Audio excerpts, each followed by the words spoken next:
The city still slumbers as you make your way through its narrow arteries, dusty lanes that wind like sleepy serpents between mud-brick walls.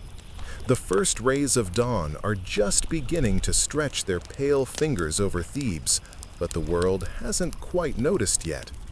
You move quietly, each step soft against the sandy ground, sandals whispering as if they too understand the need for silence. Behind you, faint sounds of life begin to stir. Someone grinding grain in a courtyard, a distant splash as a pot of water is drawn from a well. But ahead of you, the street narrows and dips into the temple quarter, where everything feels older, slower, and somehow outside the passage of time. You pass a row of sleeping donkeys, their sides rising and falling in the dim light, and a cat curled on a broken amphora who cracks one eye open to give you the universal look of feline judgment before deciding you're not interesting enough to follow. It's a small mercy. You already have the gods watching you. You don't need cats joining in. The air smells of ashes and wet clay, a lingering trace of the city's hearths. You can almost taste the grain dust floating through the air, a sign of the bakers will soon be lighting their ovens. The Egyptians have been baking bread for over 3 millennia by this point, and somehow every single loaf still manages to end up with sand in it. Historians still argue whether that was a tragic inevitability of desert life or a deliberate crunchy aesthetic choice. As you pass the corner where the potter's workshop stands, you glimpse the faint orange flicker of a kiln that's been burning all night. The potter himself, an old man whose name you've never actually caught, sits slumped by the doorway, fast asleep against the wall, covered in a thin glaze of clay dust. His hands are folded around a half-finished bowl, as if even in dreams he can't let go of his work. You smile softly. In its own way, it's a kind of devotion. Less divine, perhaps, but just as eternal. The temple looms closer now, its silhouette cutting clean against the lightening sky. Massive pylons rise like mountains of stone, carved with scenes of gods towering above kings. You glance up at them and can't help but marvel again. Each figure, each line of hieroglyphs carved so deeply they seem to hum in the dawn light. The colors that once painted them, reds, blues, gold leaf, have mostly faded now. But if you squint just right, you can still see traces clinging stubbornly to the recesses. To the untrained eye, it looks like a relic, but to you, it's alive. The stone feels warm, as if it breathes with the pulse of prayers whispered through centuries. You pass through the marketplace square, empty now but cluttered with signs of last night's trade. A few baskets lie overturned, a smear of spilled lentils catching a stray glint of dawn. You remember this place bustling just yesterday, full of shouting merchants, the scent of onions and roasted fish hanging heavy in the heat. It's strange how different it feels now, silent, peaceful, and somehow more honest. The calm before the noise of the day. You adjust the linen wrap around your shoulders and glance east. The sky is beginning to bloom, soft peach and gold spreading over the horizon, the first light brushing the temple's highest carvings.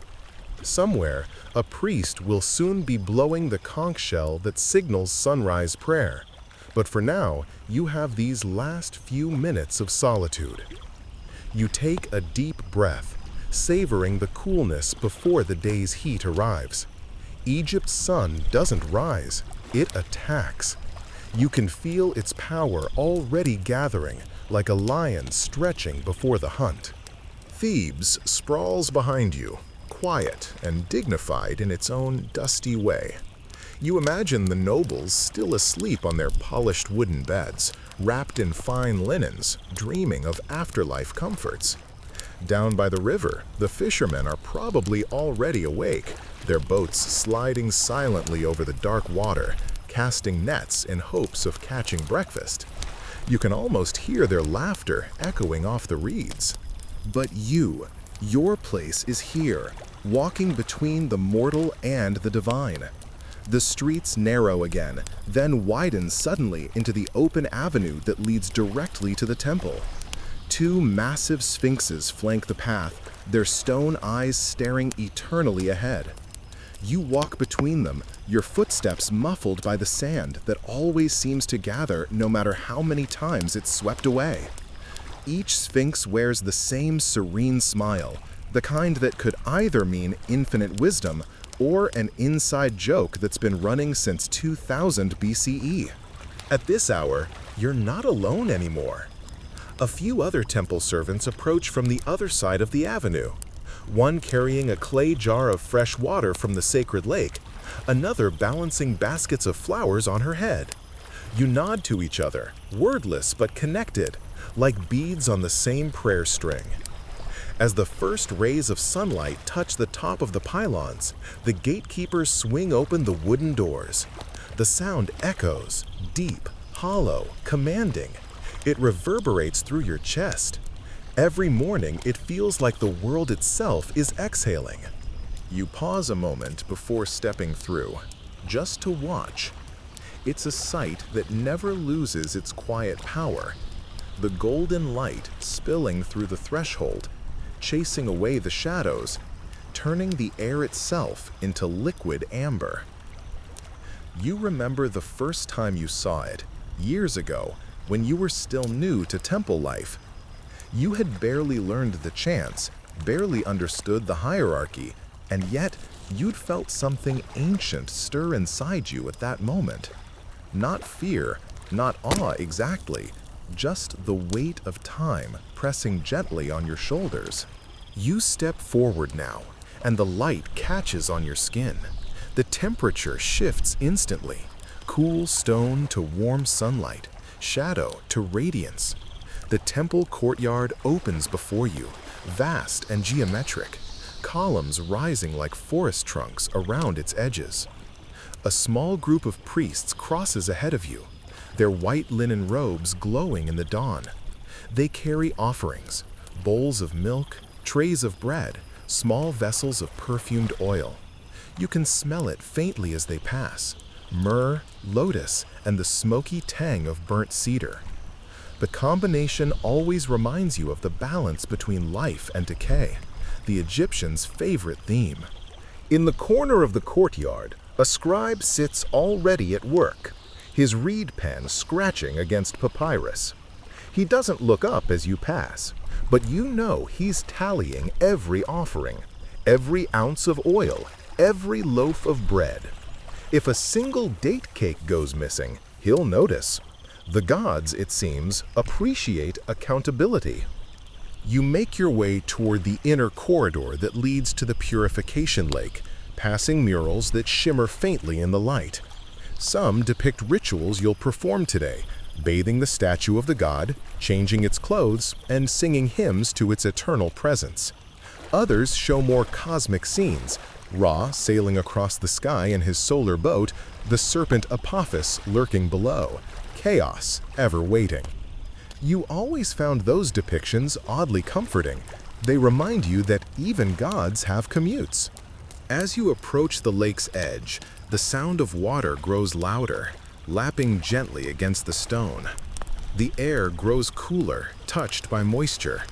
You can already see the reflection of palm trees rippling on the surface. Soon, you'll step into that water, cleansing yourself for the first rites of the morning.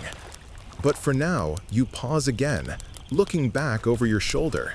The city behind you is fully awake now, smoke rising from hearths, faint music echoing somewhere far off. You can hear a mother calling to her child, a man shouting about a misplaced goat. Life moves on, ordinary and chaotic. Here, though, time slows. You are crossing from one world into another, from the dust and chatter of the living into the hush of the sacred. You inhale deeply, letting the scent of the temple fill your lungs. It smells like history itself: oil, stone, smoke, and faith. You exhale slowly, as if releasing the last bits of the mortal world clinging to you. Ahead lies the sacred lake, still as polished glass, waiting for you to enter. And so you do. Hey guys, tonight we're stepping into a place where the air itself feels like it's been holding its breath for 5,000 years. You're lying on a simple reed mat deep inside an ancient Egyptian dwelling as the night gives way to that pale hint of dawn. The city is still, too still. Somewhere, a rooster half-heartedly remembers his job, but even he sounds like he's trying not to wake the gods.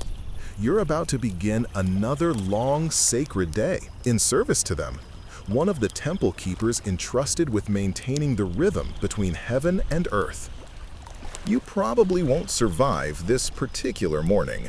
Well, not if you were really living in 1300 BCE Egypt, where the Nile floods, mosquitoes bite, and even the cats have political opinions. So, before you get comfortable, take a moment to like the video and subscribe, but only if you genuinely enjoy what I do here. And tell me in the comments, where are you listening from, and what time is it there right now? Now dim the lights, maybe turn on a fan for that soft background hum, and let's ease into tonight's journey together. The air is cool, almost sweet, carrying a faint trace of silt and smoke. You sit up slowly, stretching your arms toward the ceiling, where a single flicker of oil light dances across mud brick walls. The reed mat crackles as you move, and for a moment you just sit there, letting the quiet press in. Outside, the first gray light of dawn touches the tops of date palms, and the world feels paused between dream and duty. You're one of the temple keepers, one of dozens who serve the gods each day, though your rank is modest. Not a high priest or scribe, but the steady heartbeat of the temple itself. You keep the lamps burning, sweep the dust, polish the offering trays, and make sure no one forgets to feed the statues. It's not glamorous, but it's sacred. The gods notice those who notice the details. You rinse your hands in a clay bowl, the water cool against your skin, and murmur a short prayer to Hapi, god of the Nile. The river's breath gives life to everything, and in a few weeks it will swell again, flooding the fields with silt so rich it looks black under the sun. You think about the farmers who'll be busy building little channels, coaxing water into their plots. Your life feels quieter in comparison, predictable perhaps, but inside that rhythm, there's peace. You pull on a simple linen kilt, still a bit damp from washing, and tie it neatly around your waist. The cloth smells faintly of natron salt and sunlight.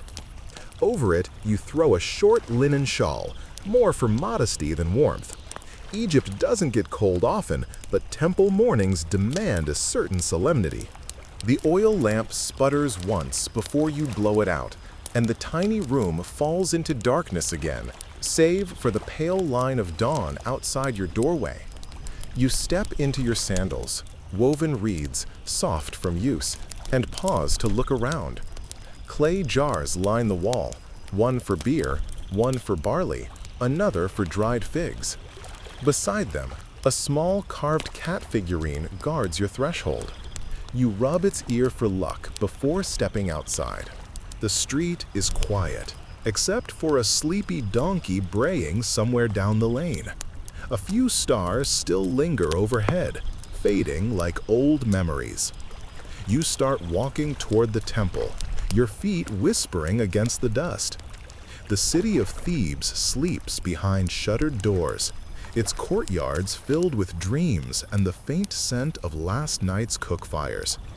You pass by the wall of a noble's house, painted once, now flaking, and a row of clay ovens where bakers will soon begin their morning bread. For now, though, it's just you and the hum of silence.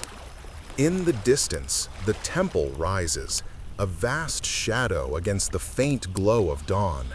You can already sense the incense that lingers around its walls, the faint metallic tang of bronze doors, the murmur of priests inside preparing the first offerings of the day. As you walk, you think about your duties. There's a schedule for everything: purification, incense, hymns, offerings, record-keeping. The temple's rhythm mirrors the sun's path, each ritual a note in a celestial song. You smile faintly because you've done this so many times you could walk the route blindfolded. In fact, you once did, during last year's Festival of Men, after too much date wine. You still remember the head priest's expression. Let's just say it wasn't divine approval. The street narrows as you near the temple district. A few other keepers emerge from side paths, men and women like you, dressed in plain linen, hair shaved clean for purity. You nod to one another, silent companions in ritual routine.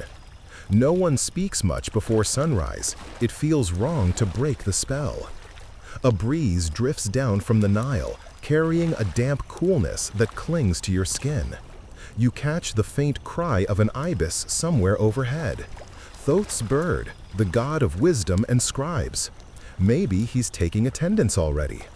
The temple gates appear before you at last, massive and serene, their pylons etched with scenes of kings smiting enemies who look suspiciously like they just wanted to mind their business. You glance up at the carvings, half amused. Kings always have to make an entrance, even in stone. Still, the sight of the gate fills you with quiet awe. Those stones have stood longer than your grandparents' grandparents. Some say the gods themselves breathed life into the temple when it was first built. Others say it's all human devotion, the endless cycle of hands lighting lamps, washing altars, sweeping floors.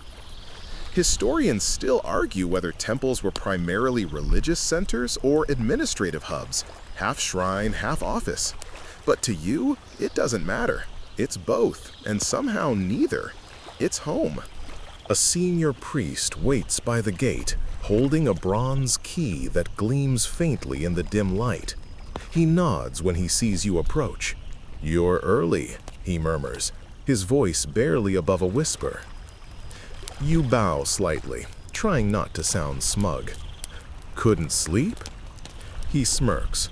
The gods appreciate insomnia. The lock clicks open with a sound that feels impossibly ancient, like the temple itself sighing awake. The massive wooden doors swing inward, and cool air spills out, thick with the scent of incense and oil. You step inside, leaving behind the faint stirrings of the mortal city. The stone beneath your feet is cool, polished smooth by generations of priests and pilgrims. Shadows stretch long and silent, broken only by shafts of early light filtering through high slits in the wall. Somewhere deeper within, water drips rhythmically, an eternal heartbeat in the dark. You pause just inside the threshold, taking a deep breath. Every sense heightens, the faint hum of insects outside, the cold whisper of the temple stones, the smell of cedar and myrrh. You feel the world narrow down to this moment, this sacred stillness before the day begins. You'll spend hours within these walls, doing work few ever see. Yet this is the true pulse of Egypt, not the battles or the monuments, but the quiet, meticulous rituals that keep the universe running smoothly, or so you like to think. You let the last bit of dawn settle over your shoulders like a blessing, and you step deeper into the temple's embrace. The day begins again. You step forward, your bare feet meeting the first cool flagstones of the temple's inner court. Behind you, the noises of Thebes dissolve, the soft chatter of awakening homes replaced by an older, deeper silence. It's the kind of quiet that has its own gravity, as if the stones themselves are holding their breath. The morning light creeps slowly up the pylons, illuminating carved gods and kings who stare down with unreadable calm. Between their hieroglyphic stories, faint shadows dance, incense smoke curling into invisible threads that twist toward the sky. The scent reaches you before you see the source, a mix of myrrh, juniper, and kaifi, the sacred blend said to please the gods and calm the human mind. You pause for a moment, barefoot now, sandals left neatly by the entryway. The stone beneath your feet is shockingly cold, smooth from centuries of ritual steps. Every priest, every keeper who came before you has crossed this same threshold. You imagine their footprints stacked invisibly beneath yours, like ghostly layers of faith. The gates close softly behind you. It's a sound you've heard 1,000 times, yet it always makes your chest tighten. A quiet, resonant thud that marks the shift from the world of men to the world of gods. You walk forward, past columns painted with faded lotus blossoms, toward the heart of the temple. The architecture is designed to feel like the cosmos in miniature. Outer light fading gradually into inner darkness, day into eternity. Historians still argue whether this was pure symbolism or a deliberate acoustic trick to make whispers echo like divine voices. You prefer the poetic version, that the gods simply enjoy good reverb.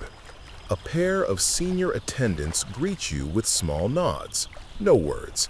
You all know the rhythm by now. You bow slightly in return, then head toward the purification lake, a rectangular basin of still, dark water that mirrors the dawn sky. It's surrounded by a low wall of pale limestone, glimmering faintly, as if lit from within. The air here feels different, wetter, almost alive. You can smell the mineral tang of the water mixed with the sweet rot of lotus petals drifting on the surface. The reflection of the palm trees trembles as a faint breeze moves through the court. Before entering, you kneel by the basin's edge and dip your fingers in. The water is cold, shocking against your skin. A ripple spreads outward, distorting your reflection until it looks like another person entirely. Someone quieter, older, infinitely patient. Maybe that's who you become once you step in. You loosen your linen kilt and set it neatly aside, folding it with practiced precision. The fabric lands with a soft whisper. You take a slow breath and step into the lake.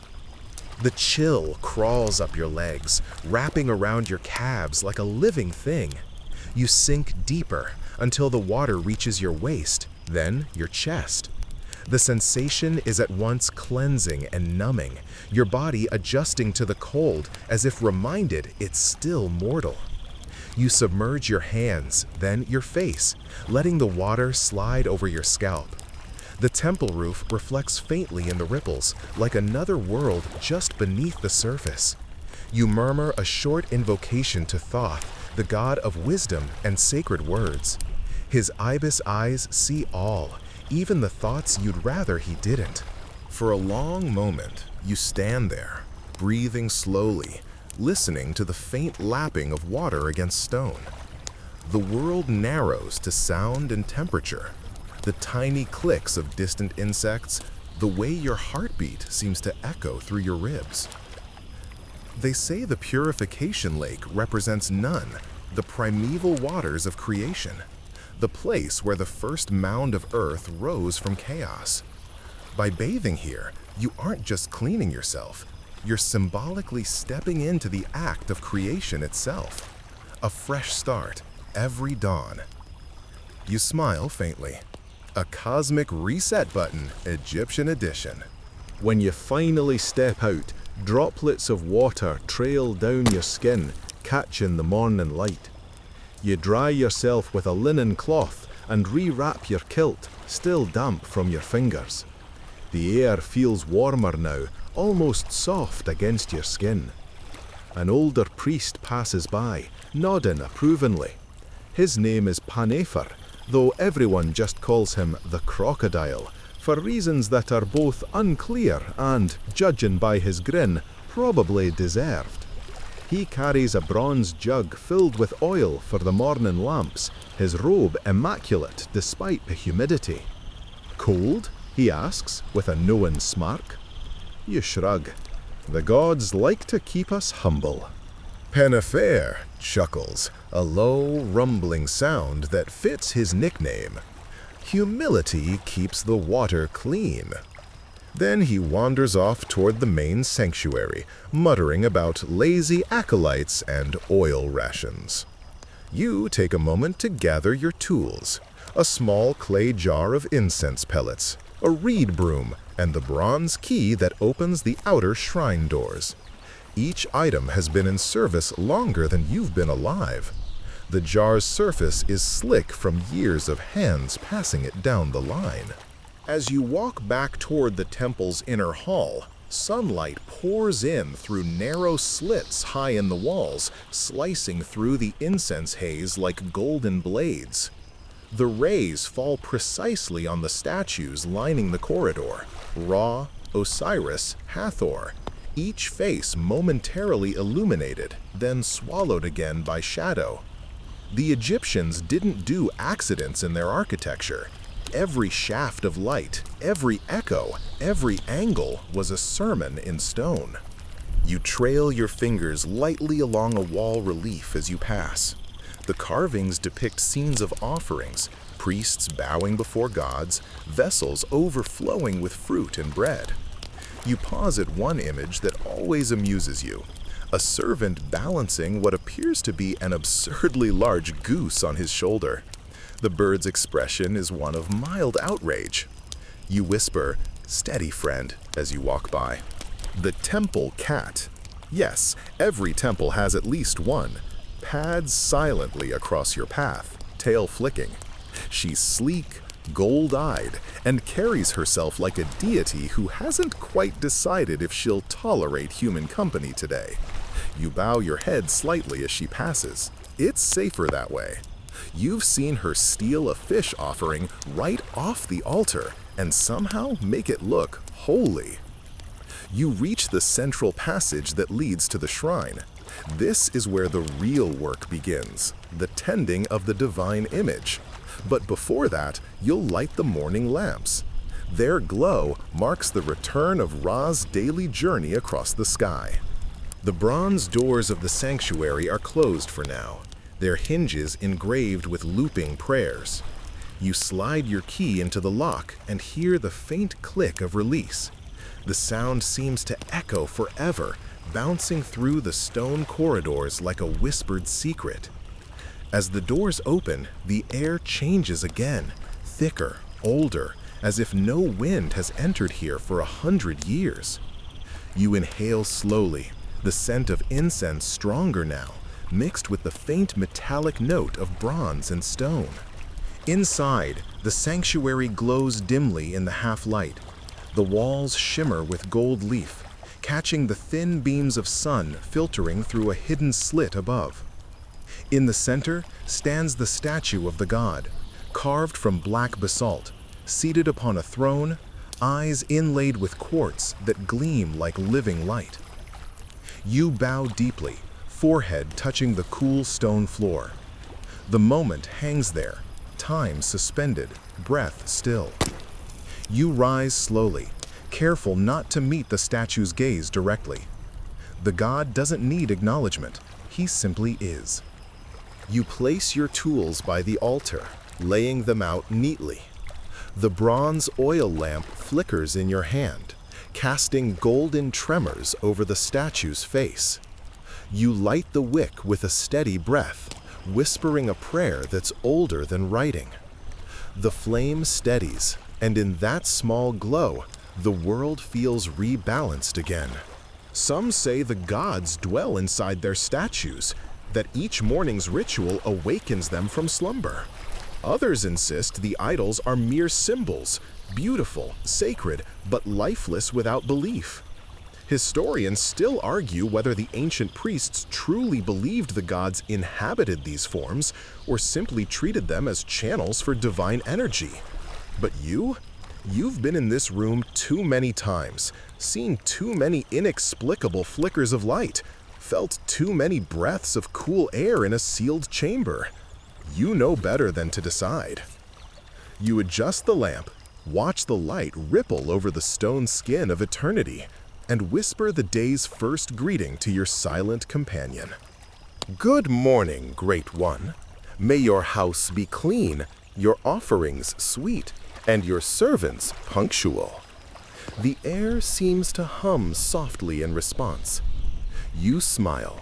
Another day begins under the watchful eyes of gods and cats, and it all starts with crossing that sacred threshold. The air by the temple lake is so still, it almost doesn't feel like air at all. It clings softly to your skin, perfumed faintly with lotus and the sharp bite of natron salts. The light has shifted now, the golden first edge of morning slipping fully over the horizon, transforming the water into liquid fire. You stand at its edge again, bowl in hand, ready to begin the day's first true act of devotion, purification. Though you've already washed yourself before entering the temple, this ritual isn't about dirt. It's about alignment. The Egyptians believed that every act of worship required balance. The body, the breath, and the spirit all tuned like the strings of a lyre before music could be made for the gods. You kneel, dipping your hands once more into the lake. The surface trembles, scattering sunlight into 1,000 small reflections. Each ripple feels deliberate, sacred, as if even water itself is mindful here. You lift the bowl, fill it, and pour the first trickle over your arms. The water slides down, cool as silk, tracing invisible patterns over your skin. Nearby, another keeper hums a soft melody, an old purification chant whose words no one truly remembers anymore. It's mostly vowel sounds now, a lullaby handed down through generations. You join in quietly, your voice merging with theirs, the notes curling upward like incense smoke. The temple lake, called the She-Neter, isn't just decorative. It's a miniature of the primordial waters of creation. Every temple has one, usually fed by a hidden channel connected to the Nile. The priests say that the gods themselves swim beneath its surface, invisible, their movements causing the gentle ripples that never quite stop. You dip the bowl again, this time sprinkling water toward the temple's open courtyard. Tiny droplets glitter through the air, catching sunlight like sparks. For the breath of life, you whisper. It's a small thing, but every gesture here carries centuries of weight. Behind you, the sound of sweeping begins. 2 younger attendants brushing the courtyard stones with palm fiber brooms. The rhythm is soothing. Swish, pause, swish, pause. A slow heartbeat against the drone of morning insects. You take a moment to look around. The temple is fully awake now. Smoke curls lazily from the censers by the main gate, and faint chants echo through the colonnade. The air hums with layered texture, voices, wind, footsteps, all blending into something that feels almost musical. You kneel again to refill the bowl. The reflection of your face shimmers on the surface, briefly merging with the reflection of the temple's towering facade behind you. For an instant, it looks like you're wearing the columns as a crown. You chuckle quietly at the thought, an unintentional pharaoh for about 2 seconds. The temple cat has followed you here, padding delicately along the stone edge. She stops beside you, peers down into the lake, and flicks her tail in disdain at her own reflection. You murmur, "No need to purify yourself. You're already perfect, aren't you?" She blinks, unimpressed, and saunters off. You smile, then straighten, bowl still in hand, and turn toward the sanctuary. As you walk, the bowl's water sloshes softly, releasing little glints of light that dance across the stone. Each droplet that spills onto the floor is said to bless the ground. Or, according to Panifair, the crocodile, it's just bad coordination. Both could be true. At the foot of the inner stairs, you pause. This part always feels heavier somehow, like the air thickens the closer you get to the divine chambers. You take another deep breath, the scent of resin and oil settling into your lungs. A small alcove near the wall holds the jars of natron, the temple's all-purpose purifying salt. You scoop a pinch and rub it gently between your fingers. The texture is gritty, almost squeaky, and faintly alkaline. Ancient Egyptians used this same mineral to preserve bodies for eternity, but here it serves a gentler purpose, cleansing your skin, your tools, your thoughts. You mix a little natron into the bowl, swirl it slowly, and watch the crystals dissolve. Then, standing before the narrow doorway that leads deeper inside, you raise the bowl and pour a thin stream over the threshold, murmuring, "May no impurity pass beyond." The words aren't dramatic, but they feel final, like drawing a line between the ordinary and the eternal. You step through. The chamber beyond is dim, lit only by a few small lamps flickering along the walls. The scent of lotus oil is stronger here, and underneath it, something metallic, like bronze warmed by the sun. The walls gleam faintly where gold leaf still clings, and in the center stands a smaller pool, a shallow basin carved directly into the stone floor. It's fed by a narrow channel from the lake, the water ever moving, ever new. This is where the temple vessels are purified, the bowls, plates, and ladles that will carry offerings to the gods. You kneel beside it and begin your work. One by one, you lift each vessel, dip it gently into the water, and hold it there for a count of 12. You can feel the weight of time pressing through each motion. This ritual has been performed daily for over 1,000 years and will continue long after your name is forgotten. There's comfort in that thought, a strange, peaceful anonymity. As you work, you can hear Panifer's gravelly voice echo faintly through the hall. He's lecturing 2 new novices about the importance of precise oil measurements. You catch only snippets. Not too much, or the lamps smoke. The gods hate soot, boys. They're particular about air quality. You suppress a grin. Panifer might act gruff, but his obsession with divine cleanliness borders on poetic. When the last vessel gleams, you rise and pour the remaining water into the basin, letting it swirl away. The ripples catch the lamplight, turning gold for an instant before fading back to silver. You dry your hands on a strip of linen and carry the clean vessels to the antechamber. Here, the air feels different again, warmer, drier, vibrating faintly with distant chants. The priests are beginning the morning hymns now, voices weaving through the temple's corridors like soft wind through papyrus reeds. You pause in the doorway and listen. The melody is slow, deliberate, each note carrying upward into the high vaulted ceiling. The acoustics make it sound as if the gods themselves are humming along. You can't help but join softly under your breath, just enough to blend. When the song fades, you return to the lake for one last task, collecting a small jar of water for later use.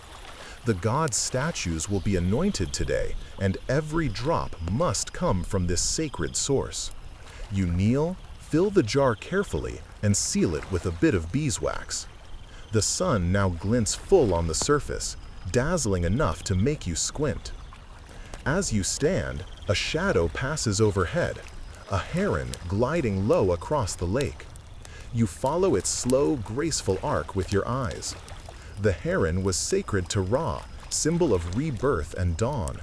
You take it as a quiet blessing. You whisper, "A good omen then," though no one is near enough to hear. For a moment, you let yourself just stand there, breathing in the mix of sunlight and water vapor. It's strange how something so ancient can still feel so alive. Every ripple, every echo feels conscious. The Egyptians would say that's because the temple itself is a living being. The stone its bones, the incense its breath, and the sacred water its blood. Historians still argue whether that belief was metaphorical or literal. But as you stand there, the sunlight warm against your damp skin and the soft sounds of chanting curling through the air, you think maybe there's no real difference. You pick up the jar, tuck it under your arm, and begin walking back toward the sanctuary. Your wet footprints mark the stone for a few seconds before fading into the heat. By the time you reach the inner door, the lake behind you is shimmering again, reflecting the first bold blaze of day. It's ready to start the cycle anew tomorrow, and so are you. You touch the doorframe lightly in passing, whispering a short thanks, not to any god in particular, but to the quiet rhythm of the world itself. Then you step forward, carrying the sacred water into the waiting light. The sun has just cleared the horizon when you enter the Hall of Columns. The stone seems to hum faintly with the weight of centuries. The air still cool and shadowed despite the growing brightness outside. Here, in this forest of pillars carved with stories older than any living person, you perform one of the most delicate and satisfying tasks of the day, lighting the morning lamps. You pause at the threshold for a moment, allowing your eyes to adjust. The hall is vast, and though the sun will eventually find its way in through narrow slits high above, for now it's dim and quiet, a world between worlds. You can smell the faint sweetness of oil and the dusty fragrance of extinguished wicks. The lamps rest in neat rows along the main altar and around the bases of the columns, waiting patiently for your touch. Each lamp is small, just a shallow clay dish with a spout for the wick, but together they form constellations across the stone floor. Some are newly made, their rims smooth and pale, while others are darkened from years of use, their edges glazed by thousands of small flames. You kneel beside the nearest one and begin. The oil is kept in slender alabaster jars, cool to the touch and faintly translucent. You pour carefully, filling each lamp until the surface just barely quivers. The smell of the oil rises, subtle but rich, pressed from castor beans and perfumed with lotus.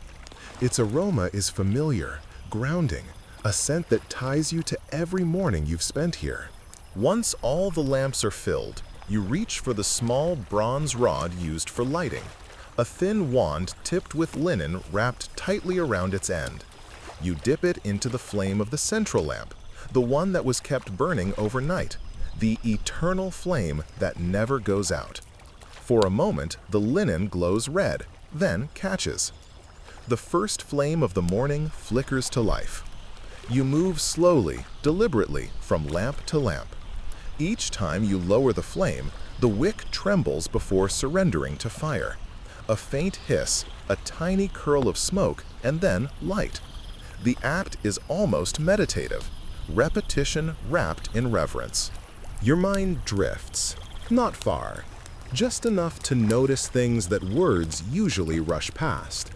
The soft texture of the linen around your fingers, the minute pop of oil heating in the wick, the rhythm of your own breath matching the quiet crackle of the flames. It feels less like you're creating light and more like you're revealing it, coaxing it gently from the world's hidden corners. When you finish the first row, the hall looks subtly changed. The lamps cast golden pools across the floor, overlapping like ripples in a pond. Shadows cling to the carved walls in shifting shapes, the figures of gods and pharaohs coming briefly alive as the light dances over their faces. The stone hieroglyphs seem to breathe, their grooves glowing faintly in the reflection. You remember what Pennefer once told you years ago when you were still new. The gods see by firelight. It's not that they need it, it's that it makes them remember creation. He was right. There's something about this light, soft, warm, and flickering, that feels primordial. It's as if each lamp is a tiny echo of the sun's first rising over the waters of chaos. The temple cat, whom you've now mentally named Lady Lotus, reappears from nowhere, as she always does when there's something warm to sit beside. She pads gracefully between the lamps, her fur catching the golden reflections. You pause to watch her for a moment as she curls up beside the central altar, tail flicking once before she settles into stillness. In the far corner, two younger acolytes are polishing brass offering trays. They move quietly, mindful not to disturb your rhythm. Their presence reminds you that this is not just ritual, it's training. Every gesture, every movement is part of a lineage passed down like a slow, steady heartbeat. You pick up another lamp and bring it closer to inspect the wick. The fibers are woven tightly. Good work by the weavers who prepare them in the outer courtyard. You trim the tip just slightly with a small bronze knife, then set it down and touch it with fire. The new flame catches instantly, clean and bright. Light is born again. Ra rises within the house. The words slip easily into the silence, melting into the hum of the temple's morning. As you move down the next row, your focus deepens. The action itself is simple, but it has a rhythm older than thought. Pour, light, step, breathe. Each motion flows into the next until time itself seems to slow. The flame becomes a metronome, a way to think without thinking. Soon the hall is no longer dim. The combined glow from dozens of lamps softens the stone and banishes the last traces of dawn's gray. The reliefs on the walls shimmer with life. The falcon-headed Horus stretches his wings toward you. Hathor's cow-like eyes seem to follow your movements with patient calm. Even the hieroglyph of the scarab beetle, symbol of rebirth, seems to gleam a little brighter than before. You stand back for a moment and take it in. It's always the same, and yet somehow it never feels ordinary. The light transforms everything, including you. The air itself seems thicker, filled with invisible movement.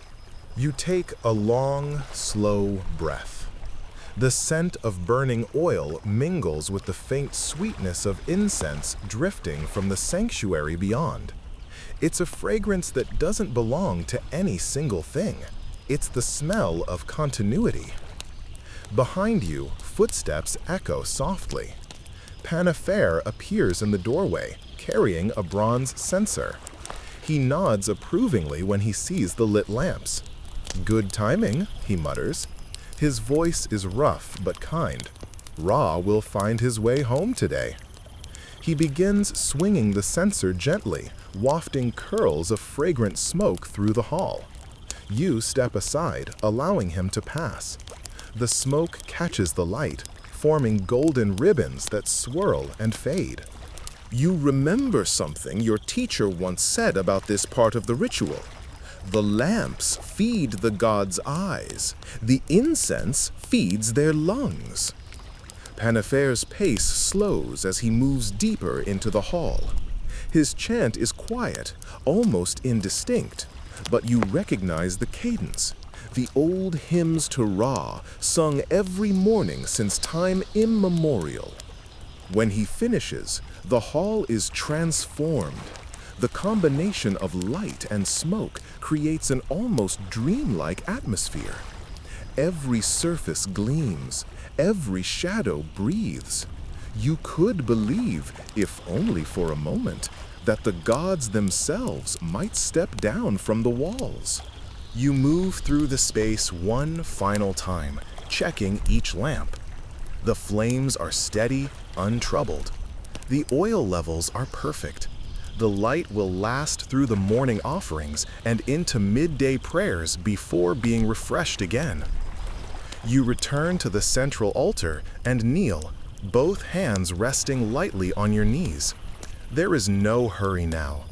You just watch the flames dance and listen to the sound of your own breathing. In this stillness, you feel connected to the keepers who came before you, to the nameless artisans who made these lamps centuries ago, to the rhythm of days that stretch endlessly backward and forward.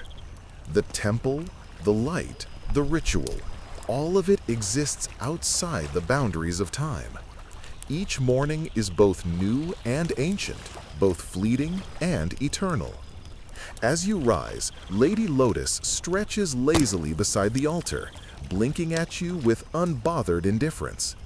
You smile and whisper, "Keep watch, little one." She yawns, unimpressed, then tucks her head beneath her paw. You gather the alabaster jar and the bronze wand, return them to their niche in the wall, and step back into the sunlight. The sudden brightness of the outer courtyard feels almost startling after the soft interior glow. You pause to let your eyes adjust, the scent of the oil still clinging faintly to your hands. The morning is in full bloom now, the city alive with quiet purpose, the Nile gleaming in the distance. Somewhere, a harp begins to play. Behind you, the lamps continue to burn in their perfect stillness, their flames whispering in the shadows, small yet unyielding, tiny suns within the temple's heart, keeping the world gently awake. The scent of the oil lamps lingers as you step deeper into the temple, toward the inner chambers where only the initiated may tread. The air grows cooler, heavier, and you instinctively lower your voice, as though the walls themselves are listening. It is time for the daily feeding of the gods, a duty that's both humbling and oddly domestic. You carry the offering trays carefully, each one balanced with precision. Bread loaves shaped like miniature suns, bowls of honey and figs, small cups of beer so thick it might as well be liquid bread. Beside you, another temple keeper walks silently, carrying smoked fish and roasted goose. The offerings are not for you, though your stomach reminds you that you haven't eaten since before dawn.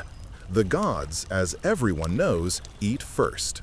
The doors to the sanctuary stand before you now. Two slabs of cedar, carved with protective symbols and gilded with thin sheets of gold. Their hinges creak softly as you push them open.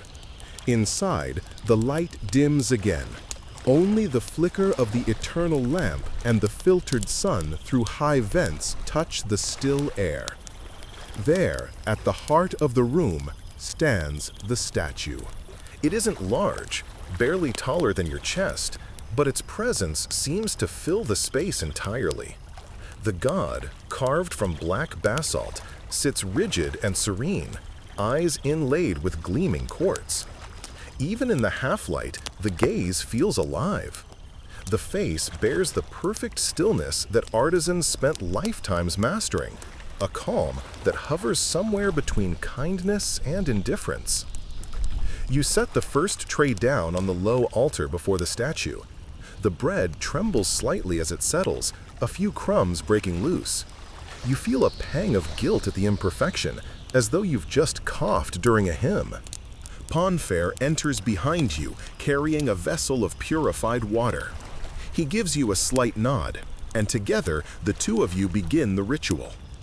You pour the water into a shallow bowl, then lift it slowly, offering it toward the statue. Ponfair recites the invocation in a low, steady tone. May the god be washed. May his heart be cooled. May he drink from the river of the sky. You place the bowl back down, then take the cloth soaked in perfumed oil and gently wipe the statue's face, hands, and chest. The basalt feels cold under your fingers, smooth but pitted with tiny marks, centuries of care leaving their quiet trace. You move slowly, as though tending to someone sleeping. It's said that when the statue is cleaned and fed, the god's spirit briefly inhabits it, drawn by the familiar comfort of devotion. Historians still argue whether the priests believed this literally or if it was more symbolic, whether the statue was the god or simply a vessel of focus. But here, in this quiet chamber, such debates feel irrelevant. The air itself seems charged, the silence holding its breath. When the statue is fully anointed, you begin arranging the offerings. Bread first, then meat, then fruit, then beer. The order matters. Everything matters. Panifair mutters the words of blessing, but you know them by heart now. Receive this meal, Great One. May it please your Ka. May it renew the light within you. For a moment, the room feels alive with motion that isn't motion. The flicker of the lamp wavers over the god's face, making the stones seem to shift expression. A trick of light, or perhaps something more. You can almost imagine the god leaning forward, the quartz eyes softening with faint amusement, as though thinking, "You've done well enough. Go on, feed me." It's an oddly intimate act, this feeding. You're offering sustenance not to a being who eats, but to the idea of sustenance itself, the divine rhythm of giving and receiving. Once, Panifair told you a story while cleaning the same altar. He said that in the earliest days, before writing or kings, people would bring food to stones shaped like animals or strange faces. They didn't feed them because they thought the stones were hungry, he said. They fed them because it made them feel seen. You feed a god to remind the universe that someone's still paying attention. It's a comforting thought that your quiet routine each morning keeps the world's balance intact, even in ways you can't see. You finish placing the offerings, then light a small cone of incense beside the altar. The smoke curls upward in pale ribbons, blending with the scent of honey and roasted grain. The smell is thick but soothing, like warmth made visible. You take a step back, bow slightly, and let the silence expand again.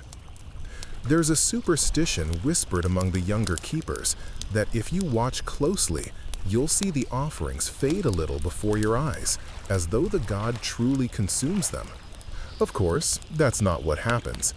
Later, when the ritual ends, the food will be removed, divided among the priests and eaten in a communal meal.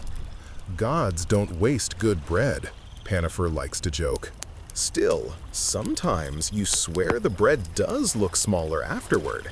Maybe it's just the heat from the lamps, or maybe not. You take a quiet seat on the floor beside the door while Panifair completes the closing chant. His voice rises and falls, echoing softly off the stone walls, each syllable deliberate. It's a melody older than you can comprehend. The hieroglyphs carved into the walls seem to glow faintly as he speaks, as if remembering. When the chant ends, there is a long moment of pure stillness. Then Panifair exhales, shoulders relaxing. "The god is satisfied," he murmurs. He gestures for you to approach. Together, you begin the final step, offering the breath of life. You each take a fan of palm leaves, dip it briefly in scented water, and wave it gently toward the statue, creating a soft breeze that carries the fragrance through the chamber. The symbolism is simple. The god breathes, and thus the world breathes too. The motion of fanning feels peaceful, almost hypnotic. You can hear only the rustle of the palm leaves and the faint hiss of incense. You start to wonder how many times this exact act has been performed. How many hands, across how many generations, have fanned this same still air? Historians still argue, Panifair says softly, as if reading your thoughts, whether the gods ever answered. You glance at him. Do you think they did? He smiles faintly, eyes on the statue. They still do, just not with words. You continue fanning until the air feels lighter, more balanced. Then you stop. The ritual is complete. The god, having been fed and refreshed, will now rest in silent contentment until evening prayers. You collect the empty bowls and trays, leaving a few untouched items as tokens for the divine realm. As you carry them out, the smell of food lingers, blending with oil, incense, and the faint mineral coolness of the temple stone. Outside, the light has shifted. The sun now streams fully into the outer halls, casting a golden wash across the reliefs. You walk through them carefully, trays in hand, nodding at other keepers who pass with their own offerings. Each of you moves like clockwork, part of a choreography that never really stops. You set the trays down in the communal area, where the food will be later shared among the temple staff. One of the younger priests grins at the roasted goose. The god was generous today, he jokes, earning a few quiet chuckles. Even Penefer allows a small smile. As you wipe your hands clean with a damp cloth, you catch yourself thinking about that look on the statue's face, the slight shift of light, the sense of being observed. You can't prove it, but you're almost certain the god approved. It's strange how something so ancient, so formal, can also feel so ordinary. Feeding the gods is just part of the day, as natural as eating breakfast yourself. But in that simplicity lies something powerful, a sense that even the divine needs care, that reverence is not thunder or awe, but quiet attention paid again and again. You take one last look back toward the sanctuary, its doorway now faintly glowing in the sunlight. Somewhere beyond those walls, the god sits, perfectly still, perfectly satisfied, nourished not by food, but by the calm devotion of those who keep showing up. And tomorrow, you'll do it all again. By the time the feeding of the gods is complete, the temple has fully awakened. The outer courtyards are alive with movement. Apprentices carrying fresh linens, scribes with their ink palettes, gardeners returning from the sacred lake with damp sandals. Yet inside the inner halls, your world remains hushed. The next task is quieter, gentler, and perhaps more intimate than any other, sweeping away yesterday's offerings. It's simple, almost mundane, but you know it's a kind of farewell. What you remove now are the remnants of yesterday's devotion. The crumbs, the wilted lotus petals, the cooled wax of lamps that once flickered in prayer. Each fragment once carried intention. Each was a gift. You start in the sanctuary where the god was fed. The air is cooler here, still dense with incense smoke. You kneel before the altar, now cleared of the morning's new offerings, and lift the linen cloth that covered yesterday's tray. The food has grown stale, the bread is dry, the fruit slightly shriveled. Still, you handle each item with reverence. You place them into a wicker basket, piece by piece, careful not to drop even a grain.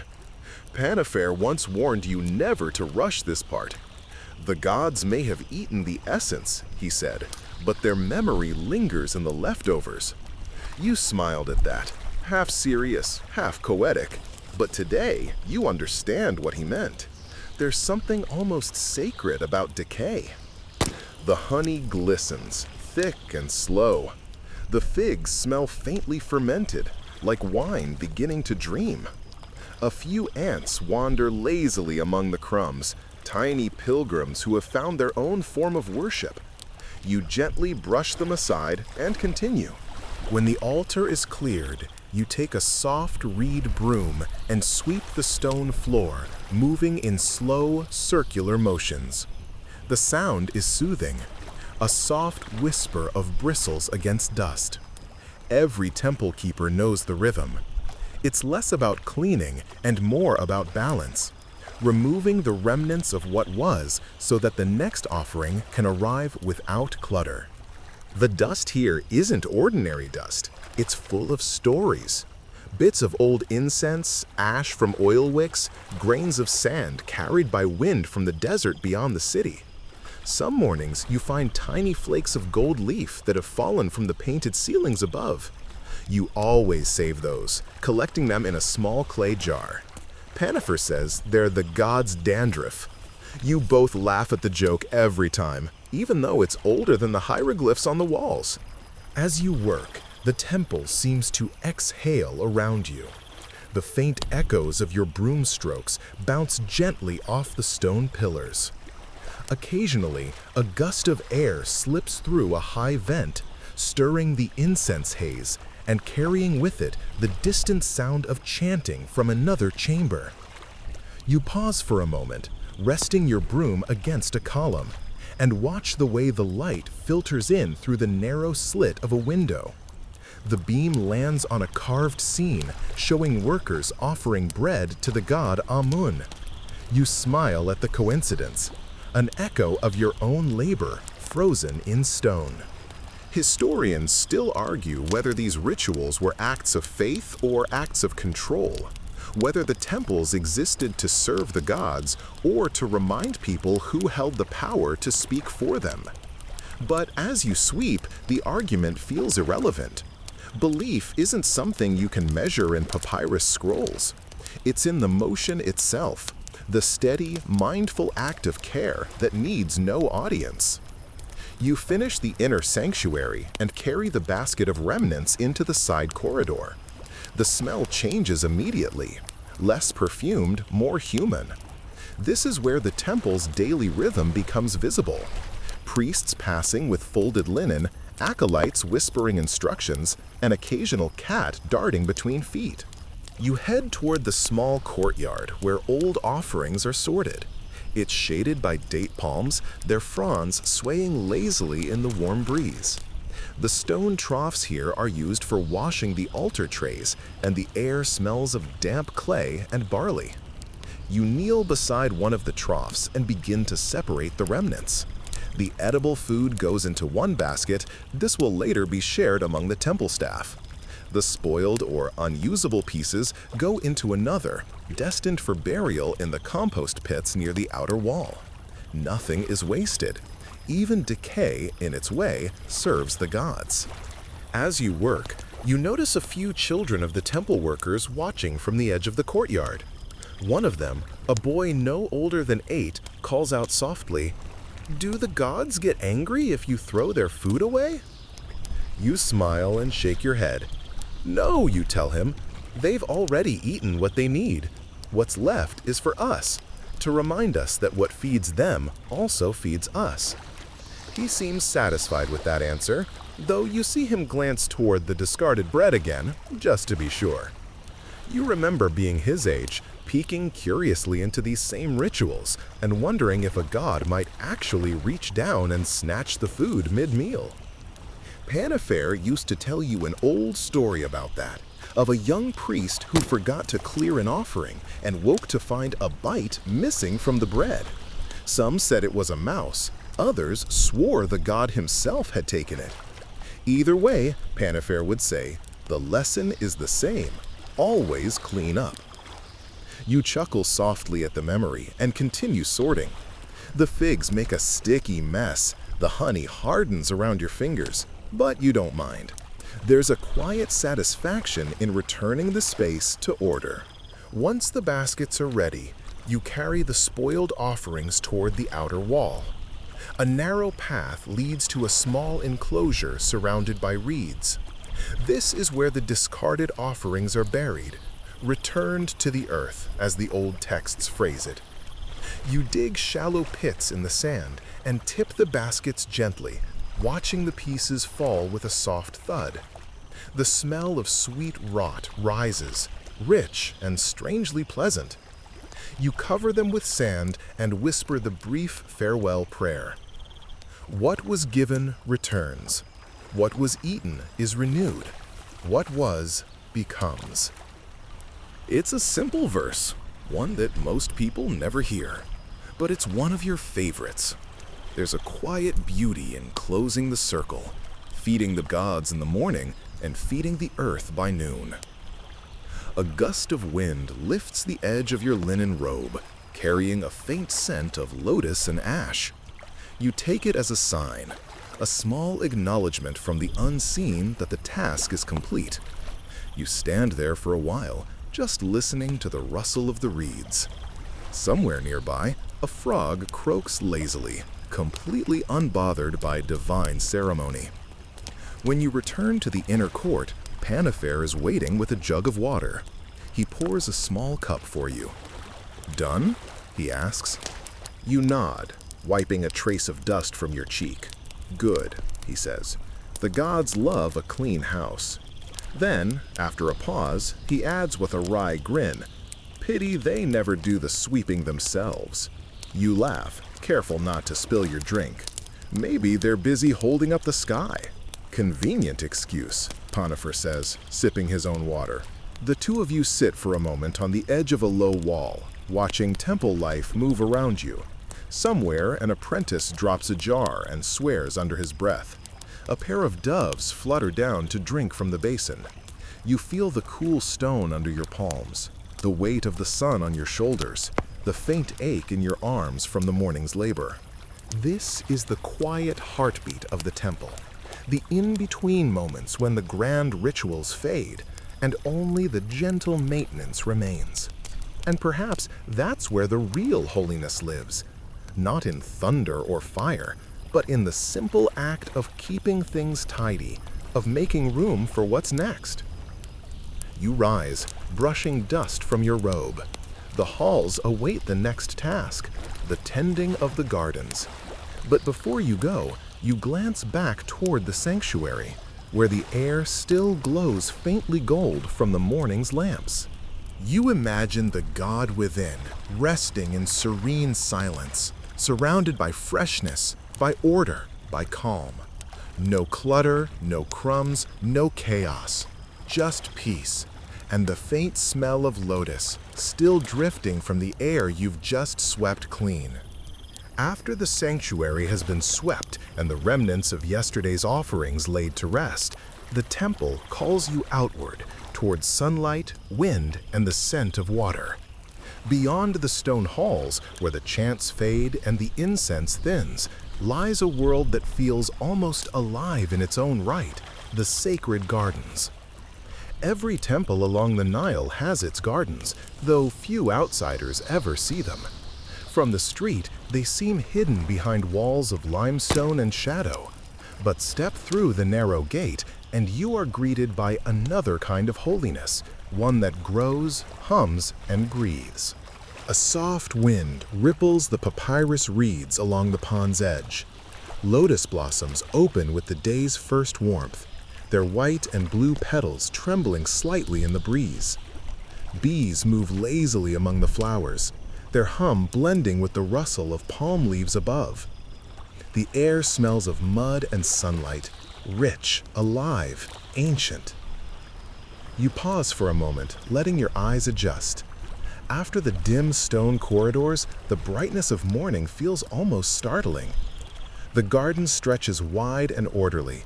Palm groves, rows of myrrh trees, beds of herbs and flowers carefully tended in geometric precision. Canals of clear water thread between them, fed by a narrow channel from the Nile itself. This is not a place for idleness. The sacred gardens are as much a part of the temple's daily life as the sanctuary or altar. They feed the rituals, literally and symbolically. The papyrus for writing prayers, the lotus for offerings, the herbs for incense, the oils for anointing, all come from this living space. It is said that a well-kept temple garden reflects the god's contentment, while a neglected one invites his displeasure. You step off the stone path and feel the soil yield softly beneath your sandals. Your reed basket hangs from your arm, filled with the small tools of this quiet craft. A bronze knife for pruning, a clay jar for water, a woven mat for kneeling. Panafair joins you, though he walks slower these days, leaning slightly on a staff carved with ibis feathers.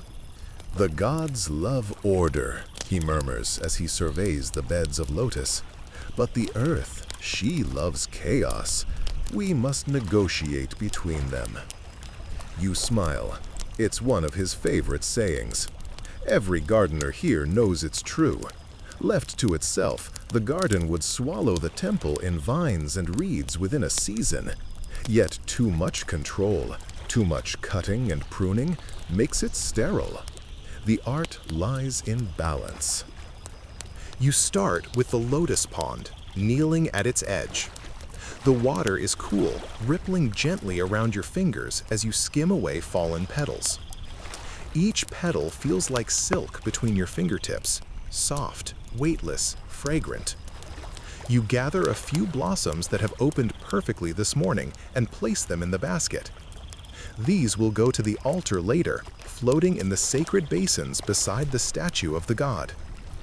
You notice how the light plays across the surface of the water, turning every ripple into molten gold. For a moment, you let yourself drift into the rhythm of it. Sunlight, movement, reflection. It's easy to forget where you end and the water begins. Behind you, a pair of apprentices are trimming the papyrus reeds.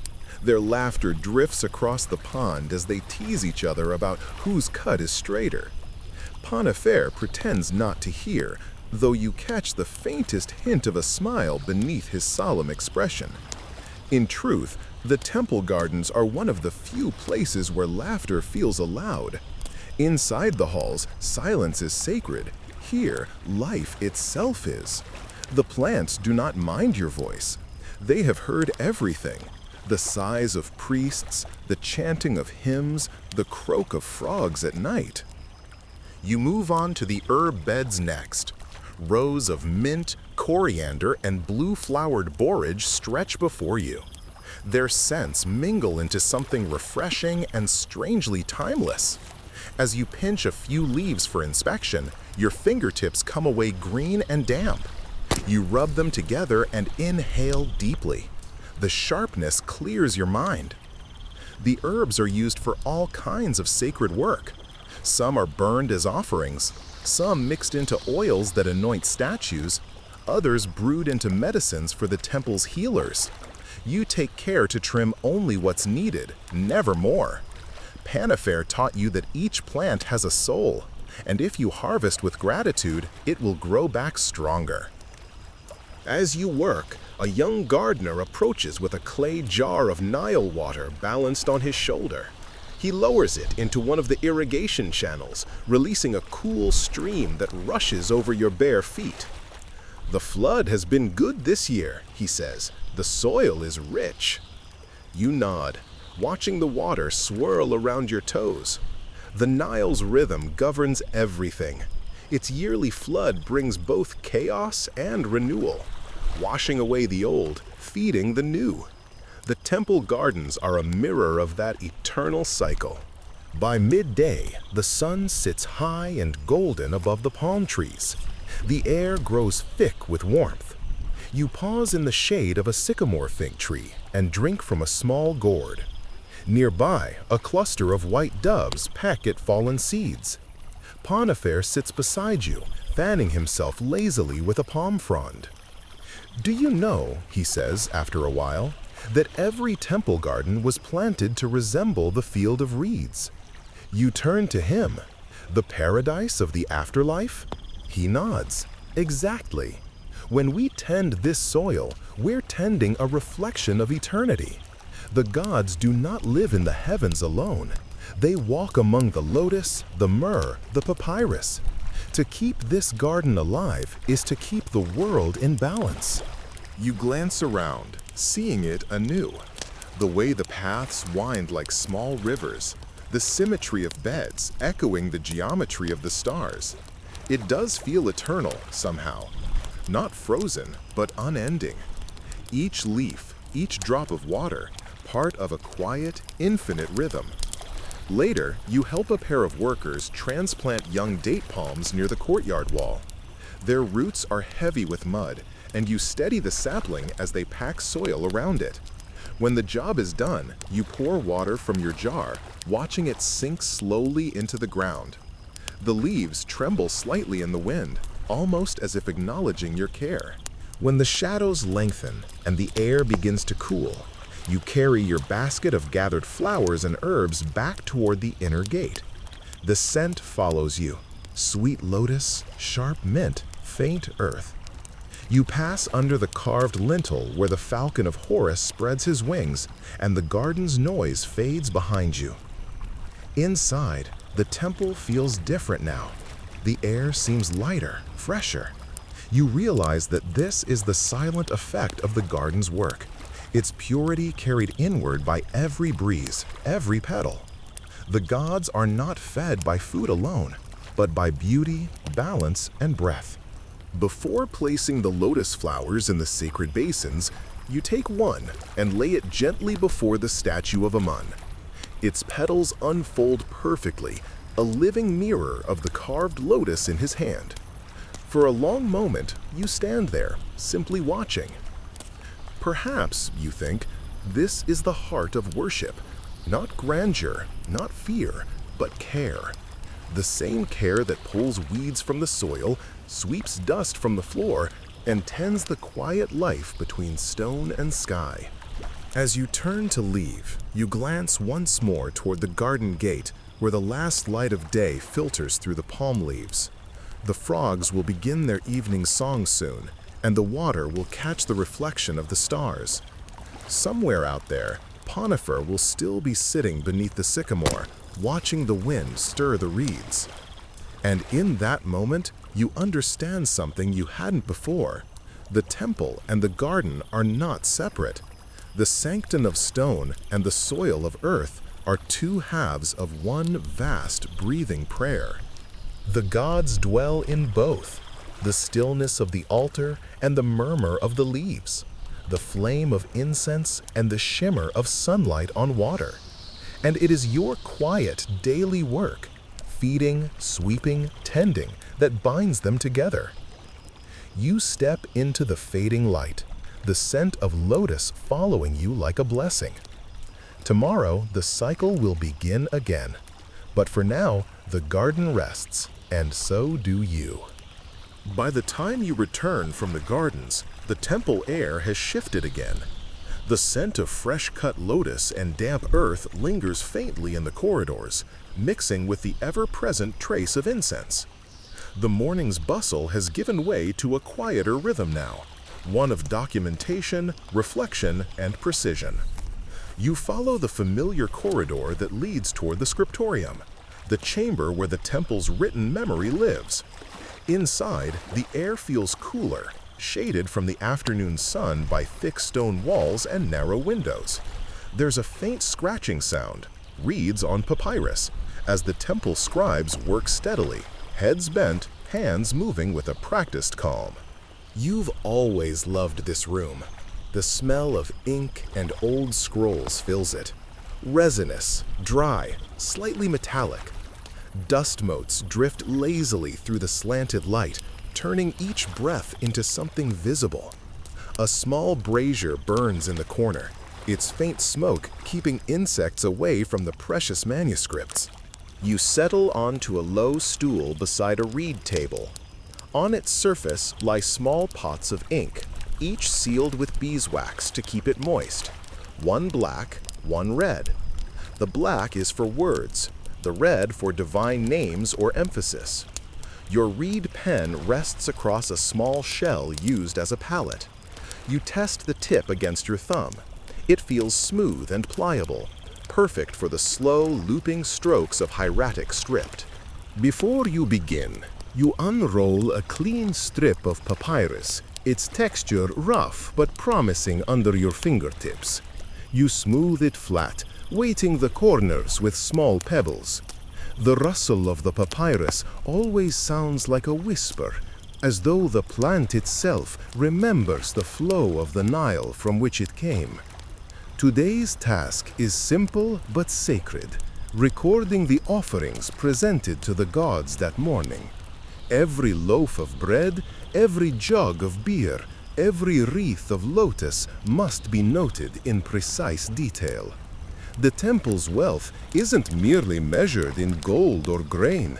It's accounted in devotion, in the ceaseless exchange between gods and men. You dip your pen into the black ink and begin. Each word flows like a chant.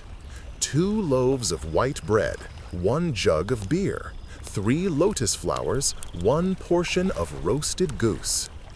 The stylized signs come to life beneath your hand, neat and deliberate. Historians still argue whether temple scribes truly understood the language they wrote, or if many copied mechanically, their minds detached from meaning. But you know every sign, every symbol. You were trained not only to copy, but to comprehend, to feel the balance between word and world. After all, in this place, writing isn't mere record, it's creation.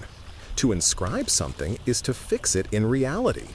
When you write the name of a god, you don't just describe him, you call him forth. And when you list an offering, you anchor its purpose in eternity. You glance across the room. Panifer is there again, though his duties have shifted with age. He sits surrounded by scrolls, gently repairing frayed edges with thin glue made from fish bones and gum arabic. He catches your eye and grins faintly. "Careful, or you'll make Ra himself hungry with all that bread you're writing." You laugh softly. "Then perhaps he'll bless me with a nap after." Panifer chuckles, returning to his patching. "Don't tempt the gods with rest. They never seem to grant it when you ask." You dip your pen again, the black line glistening for a moment before it dries. The rhythm of the task is soothing. Your mind settles into that peculiar calm that comes only from repetitive, sacred work. Outside, faint echoes of chanting drift in from the distant hall. The temple lives and breathes around you, while here, your only world is ink and time. Occasionally, a scribe at the far table murmurs a question about the proper spelling of a donor's name, or whether a certain type of oil should be listed as fine or merely pure. These small debates fill the hours gently, like ripples on a pond. As you record, you notice something curious on the list from yesterday. Among the offerings, a row of bread, fruit, and amulets is one item marked simply as "for the silence."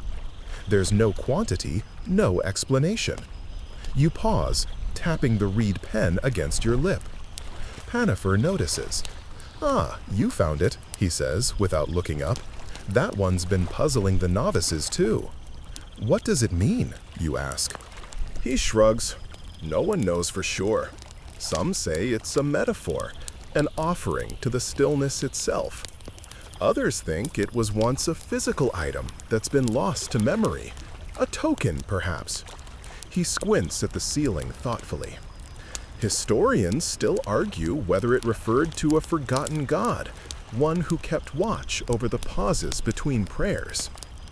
You write the phrase again on the corner of the papyrus, "for the silence," and underline it lightly. Something about it feels right.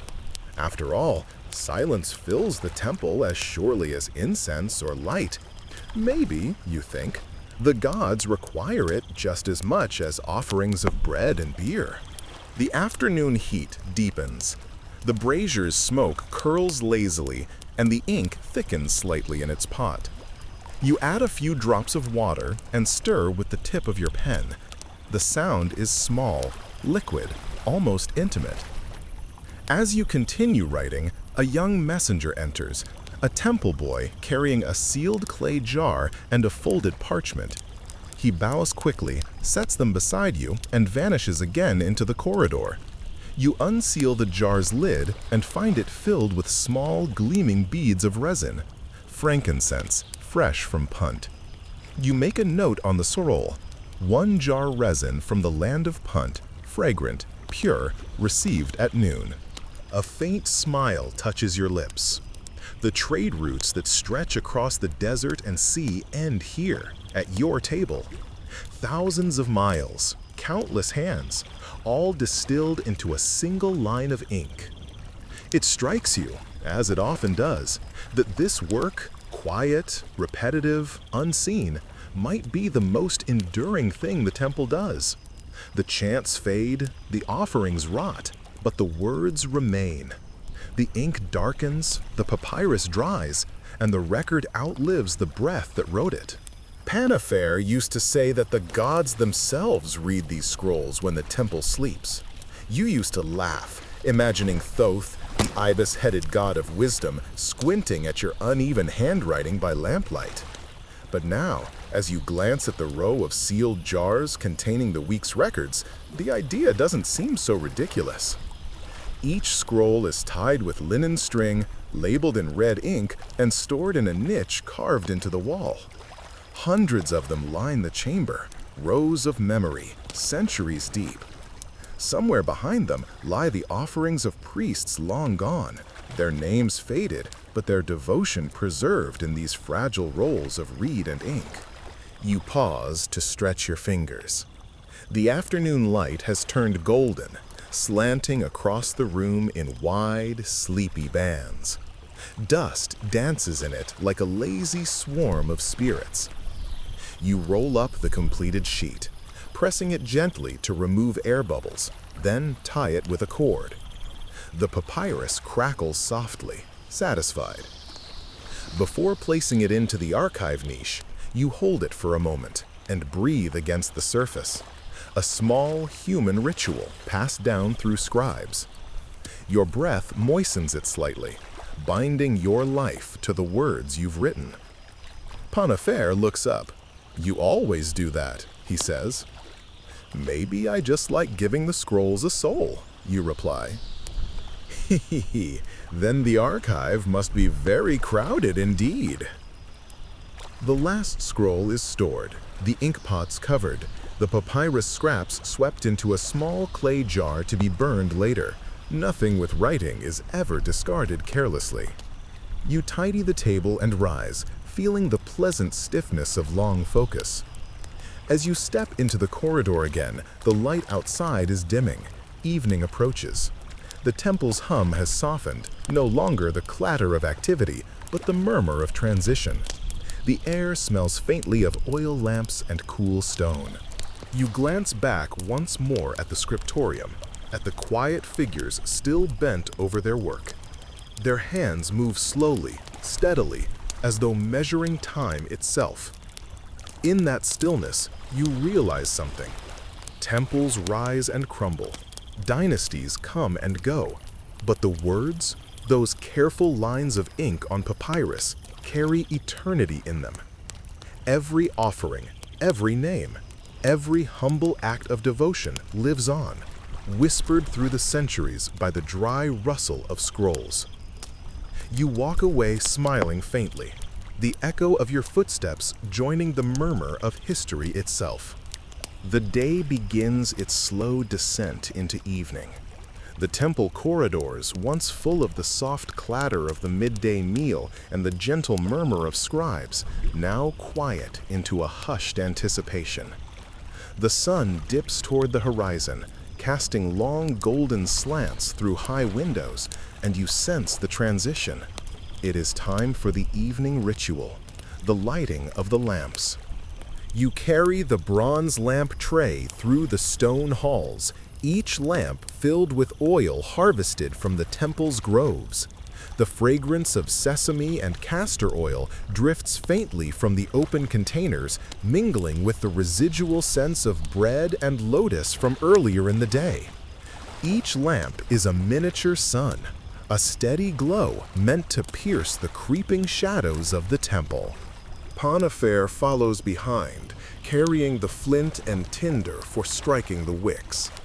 Even at his age, there's a grace in his movements, a quiet authority that has come from decades of tending both flame and ritual. "Steady hands," he murmurs, as if reading your thoughts, "are more important than a steady heart here. One slip, and centuries of incense could go to smoke for nothing." You kneel near the first lamp holder, placing the bronze lamp carefully. The wicks are delicate reeds, trimmed just so, resting atop the oil with a precision born of habit. You strike the flint, a spark leaping across the black stone, catching the tip of the wick. It bursts into flame, small at first, then steadies into a golden glow.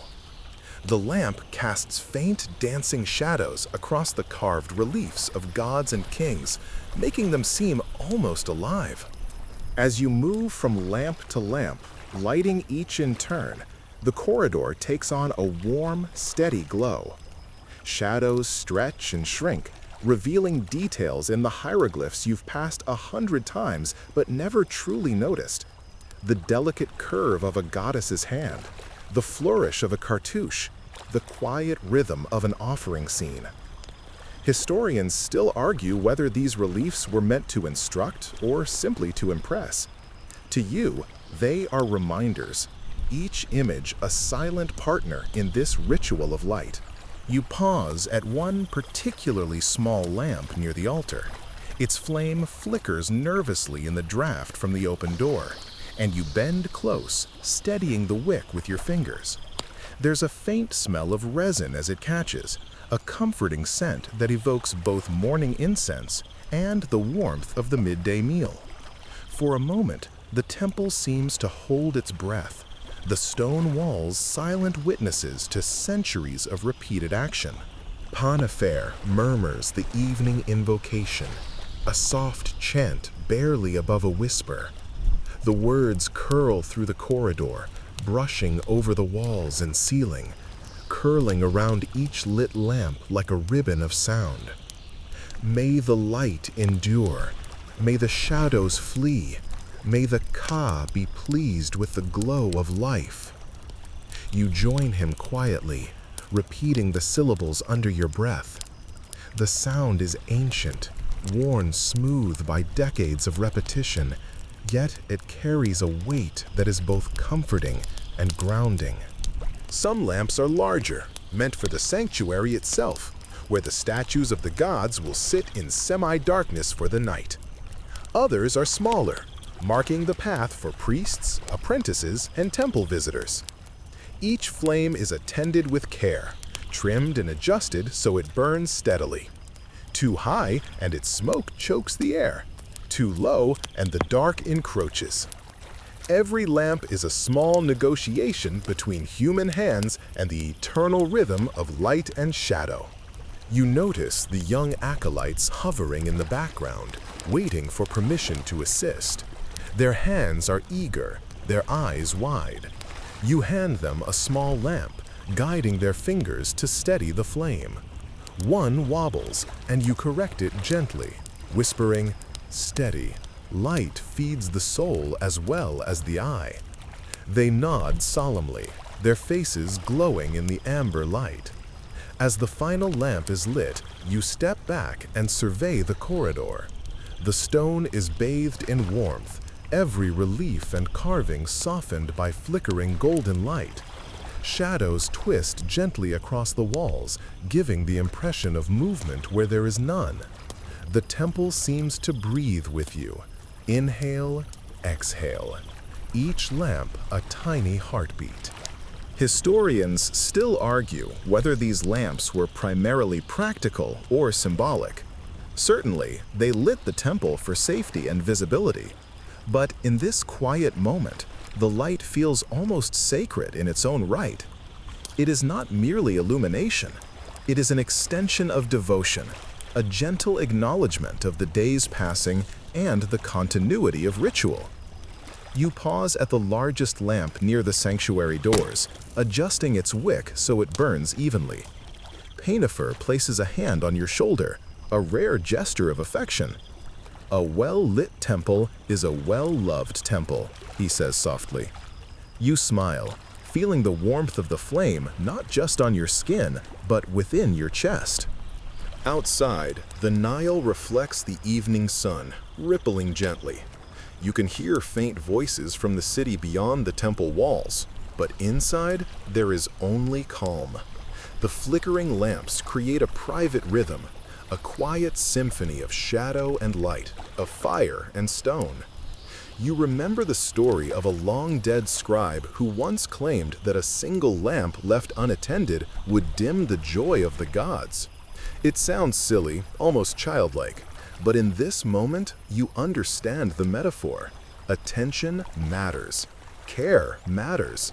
Even a small flame, tended properly, can hold worlds together.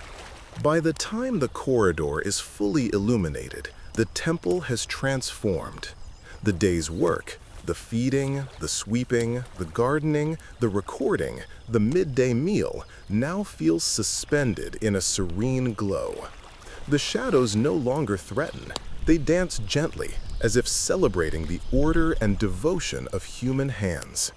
You linger for a moment near the altar, watching the reflection of the flames in the polished stone.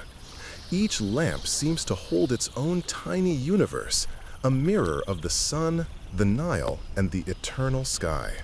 You realize that for centuries, temple keepers have performed this exact motion, lighting, adjusting, attending, connecting countless generations through simple, deliberate care. Ponifer's voice, softer now, murmurs again the final line of the invocation. You repeat it, and together the two of you stand in silence, letting the last traces of sunlight fade. The temple glows from within, a sanctuary of warmth, ritual, and devotion. As you step away, leaving the lamps burning steadily, you feel the quiet satisfaction of a day well spent. The light will endure, casting its steady glow until the priests begin the night chants, and tomorrow it will be tended again. The world outside moves on, but within these walls the rhythm continues. Flame, shadow, devotion, care. Even as you leave the sanctuary, a faint smile lingers. You know that the temple is alive, not only in stone, papyrus, and incense, but in the flickering, steadfast light that marks each day and guides each step. After hours spent in the scriptorium, the body insists on pause. The temple corridors, still warm from the sun that climbs overhead, now lead you to the refectory, the space where the priests take their midday meal. It is a ritual of sustenance as much as the feeding of the gods. Human hands must be nourished too, or the work of the temple slows to a halt. You enter the hall and are greeted by the familiar smell of fresh bread, roasted grains, and brewed beer. Though the aroma is inviting, you move deliberately, carrying the trays of herbs and small bowls of seasoned vegetables. Panifer walks beside you, balancing a loaf of coarse emmer bread on his forearm. The midday meal is simple, yet carefully organized. There is no extravagance here, only nourishment and order. The priests gather quietly around low wooden tables, sitting cross-legged or kneeling. The chatter is soft, subdued by habit, the awareness that sacred duties never truly end. You set down your tray of bread and figs, and the youngest acolytes move to arrange the offerings for each priest. There is a rhythm to it. One pours beer into small cups, another arranges bread slices, another sprinkles herbs atop roasted vegetables. It is methodical, almost hypnotic. You notice the light through the high windows. The beams fall at a sharp angle now, illuminating the dust in the air like tiny stars. For a moment, you watch, letting the slow grace of this ordinary act sink in. Though nothing dramatic occurs, the simplicity of the meal, the careful pouring of liquid, the breaking of bread, feels almost ceremonial. Historians still argue whether these meals were purely practical or also symbolic, a small mirror of the gods' feasts. But here, in the quiet hum of priests consuming simple food, the lines blur. Every loaf broken, every sip taken, becomes an echo of the offerings you laid before the statues hours earlier. It is human devotion mirrored in mundane acts. You pour a small measure of beer into your own cup, the dark liquid thick and foamy at the edges. The taste is strange to the modern tongue, less refined, denser, almost like a liquid loaf of bread, but it warms the stomach in a way that feels reassuring. You nibble on a slice of bread rubbed lightly with oil and honey. Its sweetness is faint, comforting, and grounding. Across the table, a pair of younger priests engage in a quiet debate over the proper preparation of an incense mixture. You recognize the names of ingredients: myrrh, cassia, frankincense, but the conversation is light, almost playful. The air is punctuated with soft laughter and the occasional scrape of a reed utensil against clay bowls. Even these minor disagreements, trivial as they seem, are woven into the tapestry of temple life. A tray of figs passes before you, some glossy and plump, others slightly shriveled. You select one, breaking it open slowly. The seeds glimmer in the soft light, a reminder that even food carries small wonders if observed carefully.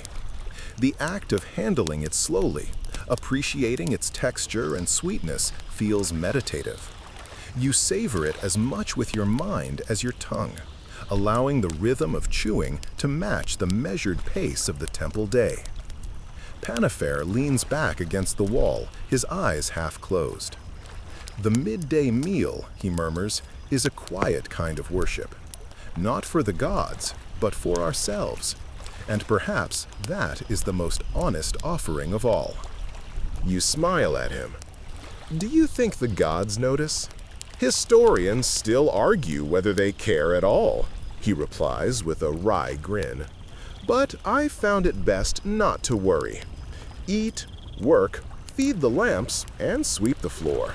That's enough. You nod, letting his words settle. There is a rhythm to the day, a quiet continuity that requires little speculation. Bread broken, beer sipped, herbs savored, and conversation murmured, it all moves seamlessly into the next task. After finishing your portion, you rise and gather the empty bowls and cups. They are not discarded carelessly. Each is rinsed with water from the temple's channels and stacked neatly for reuse. Even cleaning is done with reverence, as though handling sacred objects. Every movement echoes the care shown to the gods' offerings, translating devotion into domestic attention. A small corner of the hall is dedicated to leftovers, which are distributed to the temple cats or stored for the evening meal.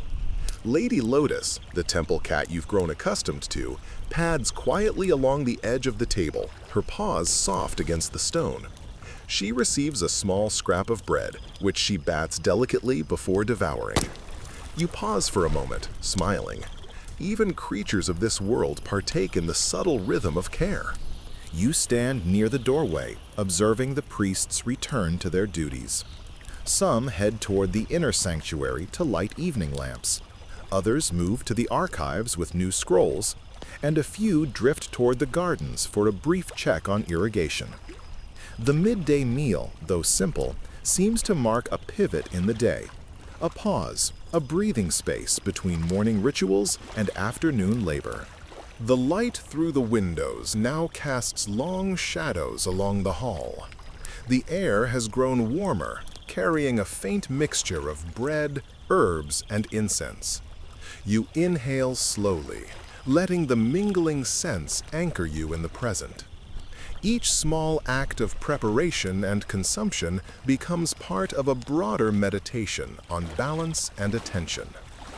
As the priests depart, you wipe the last crumbs from the table and place the cups and bowls in their designated spots. Panafair remains, leaning lightly on his staff, watching the sun slant through the corridor. He catches your eye and nods. Another simple duty completed, he says. Soon it will be time for offerings to the river and the next round of lamps. You follow him out, feeling the faint ache in your shoulders and the satisfaction that comes from measured, deliberate action. The midday meal, unremarkable as it might seem, is more than sustenance. It is a meditation, a ritual, a silent acknowledgement that humans too need tending, just as carefully as the gods. Even the smallest gestures, breaking bread, pouring beer, sharing conversation, mirror the attention poured into every other part of temple life.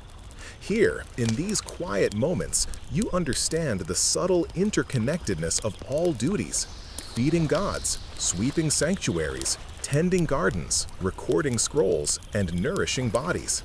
It is a slow, steady rhythm, one that carries the temple through centuries. You step into the afternoon sun, the smell of bread and herbs still clinging faintly to your hands.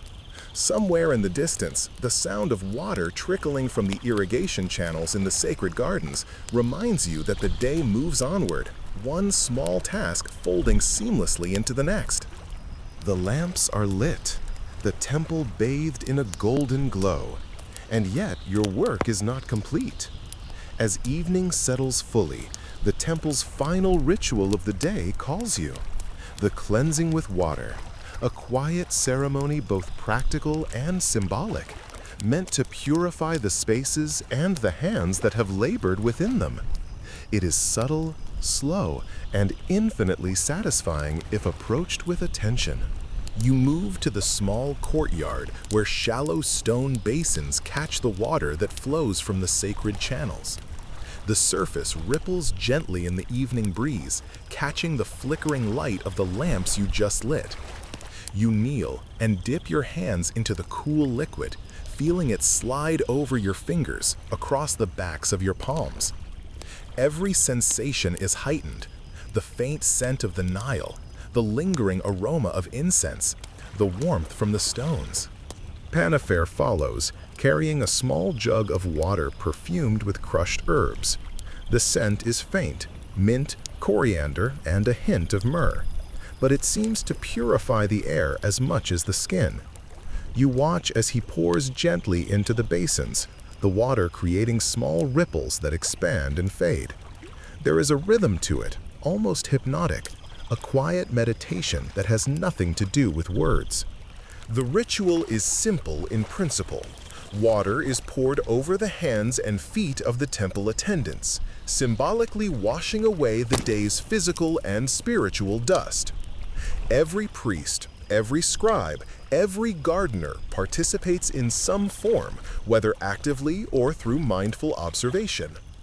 Today, it is your turn to perform the motions for the temple's newest apprentices, teaching them the careful arc of the hand, the slow tilt of the cup, the gentle bow of the head.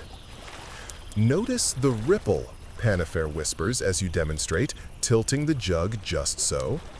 Even a small gesture spreads far. That's the way cleansing works. Touch one part of the world and the effect reaches further than you think. The apprentices mimic your actions, tentative but attentive. A few spill drops of water on the stone, and you smile gently, guiding their hands back to the proper arc. Even in error, the ritual teaches patience and humility. Mistakes are absorbed into the motion itself, corrected with kindness, not harshness. You move from basin to basin, cleansing not only hands and feet, but ceremonial objects as well. Each lamp, each tray, each small statue touched during the day is dipped or sprinkled lightly, the water catching the lamplight like tiny stars. A faint mist rises from the surfaces, mingling with the scent of herbs, creating an ephemeral aura that seems almost sacred. Historians still argue whether these practices were primarily spiritual, hygienic, or both. Yet standing here, feeling the water cool against your skin, hearing the faint splash of droplets, it doesn't matter. The act itself contains a quiet wisdom, one that has outlasted kings, wars, and dynasties. You pause at a small basin near the inner courtyard. A few papyrus reeds, trimmed earlier in the gardens, lie beside it. With careful hands, you dip them briefly, watching as water darkens the fibrous texture. These reeds are not merely tools. They are living remnants of the Nile, carrying life into every record you write, every prayer you chant, every offering you place. By cleansing them, you honor that connection. A gentle breeze slips through the open gates, carrying the faint murmur of the city beyond the temple walls. Somewhere, a dog barks, a cart rumbles along a distant street. But inside, in this courtyard of quiet water and soft lamplight, time seems suspended. Your senses are heightened. The splash of water, the smell of herbs, the warmth of stones beneath your knees, the faint hum of distant chanting. Panafair dips his fingers into the water and flicks it lightly, the droplets landing on the stone with delicate pings. Even the stones, he murmurs, need this attention. They have held thousands of footsteps, countless offerings. Remember that. Care is never wasted. You echo the motion, flicking a gentle arc of water toward a carved pillar. The surface gleams briefly in the lamp glow, almost as if acknowledging the gesture. In these small movements, the temple seems to breathe along with you, expanding and contracting with every careful motion. Some of the apprentices become playful, flicking tiny splashes at each other, and you can't help but smile. Panafair shakes his head, but doesn't scold. Ritual can be serious without being solemn. A laugh here, a gentle reprimand there, these are as much a part of temple life as incense or offerings. After all objects and apprentices are cleansed, you turn to the inner sanctum. Here, the altar stones themselves receive attention. Water is poured with deliberate care, flowing across the carved hieroglyphs, washing dust from the surface while leaving no puddles behind.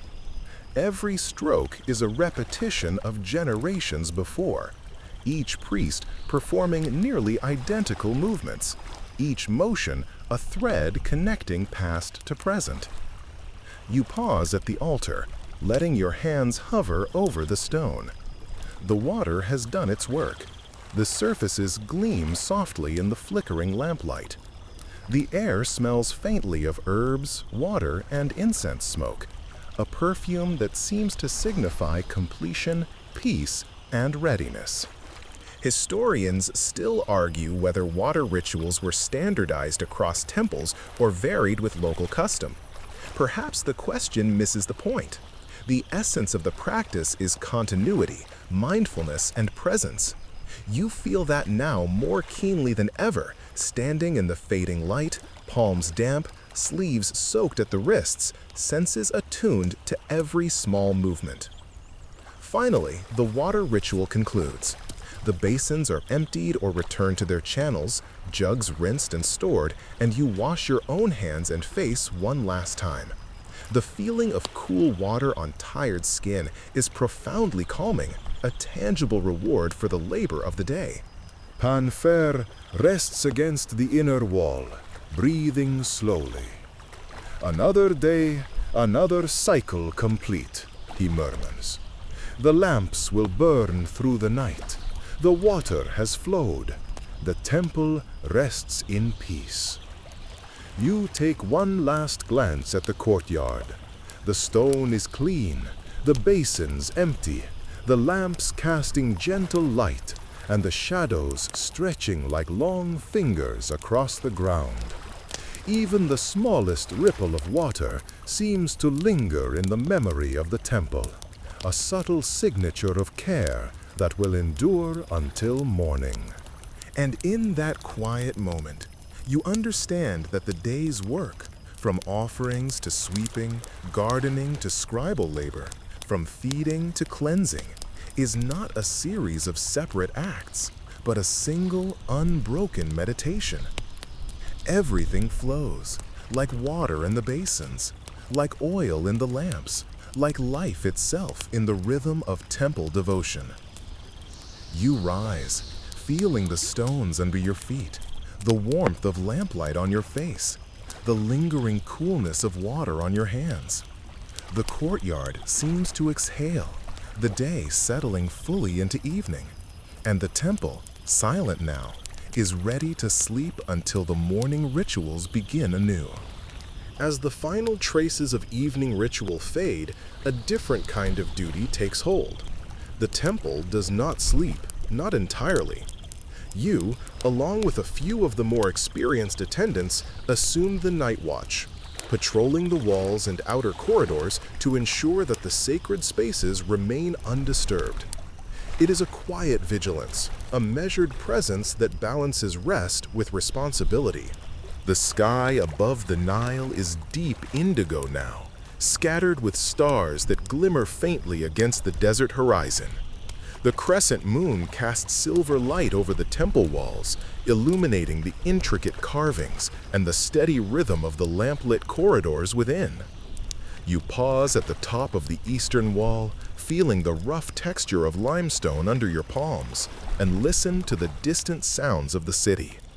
Dogs bark softly, the faint shuffle of cartwheels over cobblestone drifts through the night, and somewhere a child's laughter echoes briefly before being swallowed by darkness. Your senses sharpen in this quiet, your ears attuned to the smallest disturbance. Every rustle of wind through the palm groves, every soft plop of water from the canal becomes a part of the temple's living soundscape. Historians still argue whether ancient night patrols were primarily protective or ritualistic, but you feel both purposes entwined. Security and devotion walk hand in hand, each step a meditation on presence. You move along the crenellated wall, pausing at intervals to peer into the shadowed courtyards below. The gardens lie still now, the lotus and papyrus subdued by darkness, their leaves slicked with evening dew. The ponds reflect the moon and the flickering lamps from the inner corridors, small mirrors of light floating amidst the black water. You catch your own reflection in the ripple and smile faintly. It is a rare moment to see yourself reflected in the temple's calm, unbroken by activity. A young acolyte walks beside you, carrying a lantern. The flickering flame inside it casts gentle shadows on the wall and his small face. He is nervous at first, glancing over his shoulder at every movement, but you guide him with quiet instruction. Walk slowly, you murmur. Listen with more than your ears. See with more than your eyes. The temple speaks if you are patient enough to notice. You pass the northern tower, where a small brazier burns continuously.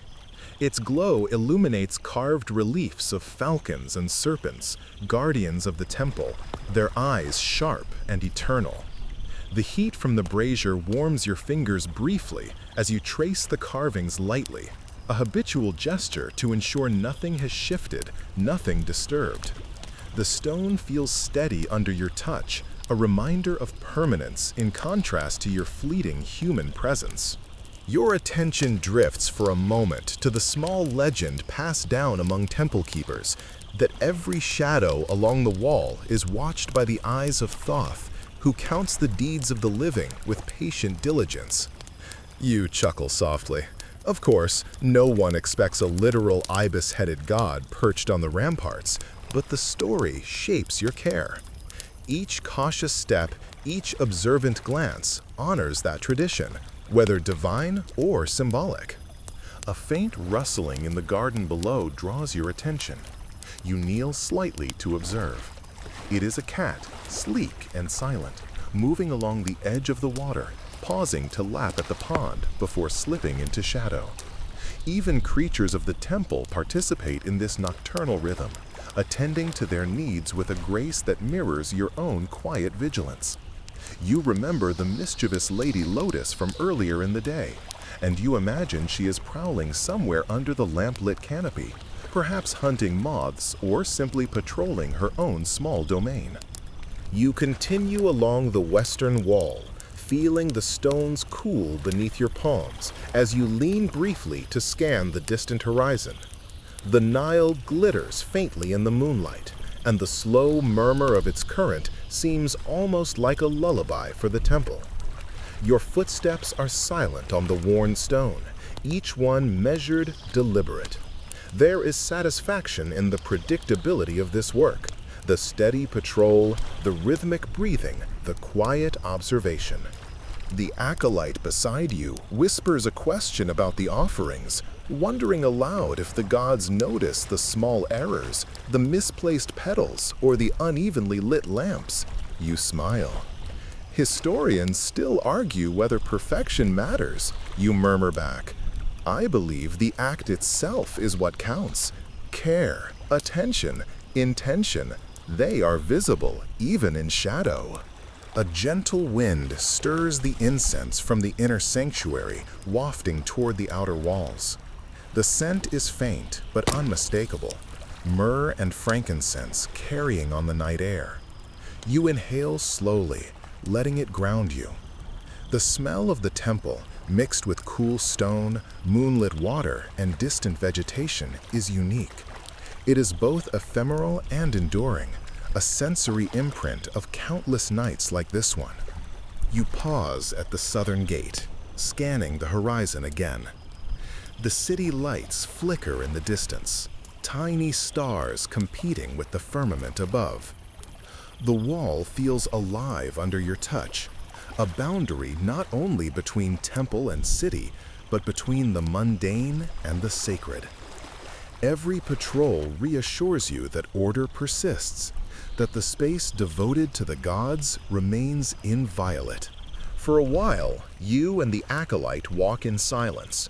The only sounds the soft scrape of sandals on stone and the occasional ripple of water from the irrigation channels. Each moment stretches longer in the night, each breath slower, each step deliberate. This rhythm, quiet and unbroken, allows reflection, meditation, and connection with the temple in a way daylight rarely does. You pause at the eastern corner once more, looking down at the gardens, the ponds, the rows of herbs, and the neatly stacked baskets from earlier in the day. Everything rests now, cleansed, ordered, and ready for the morning rituals. Even in darkness, the care you have poured into the temple throughout the day resonates. You feel a subtle sense of accomplishment, though no one will see it.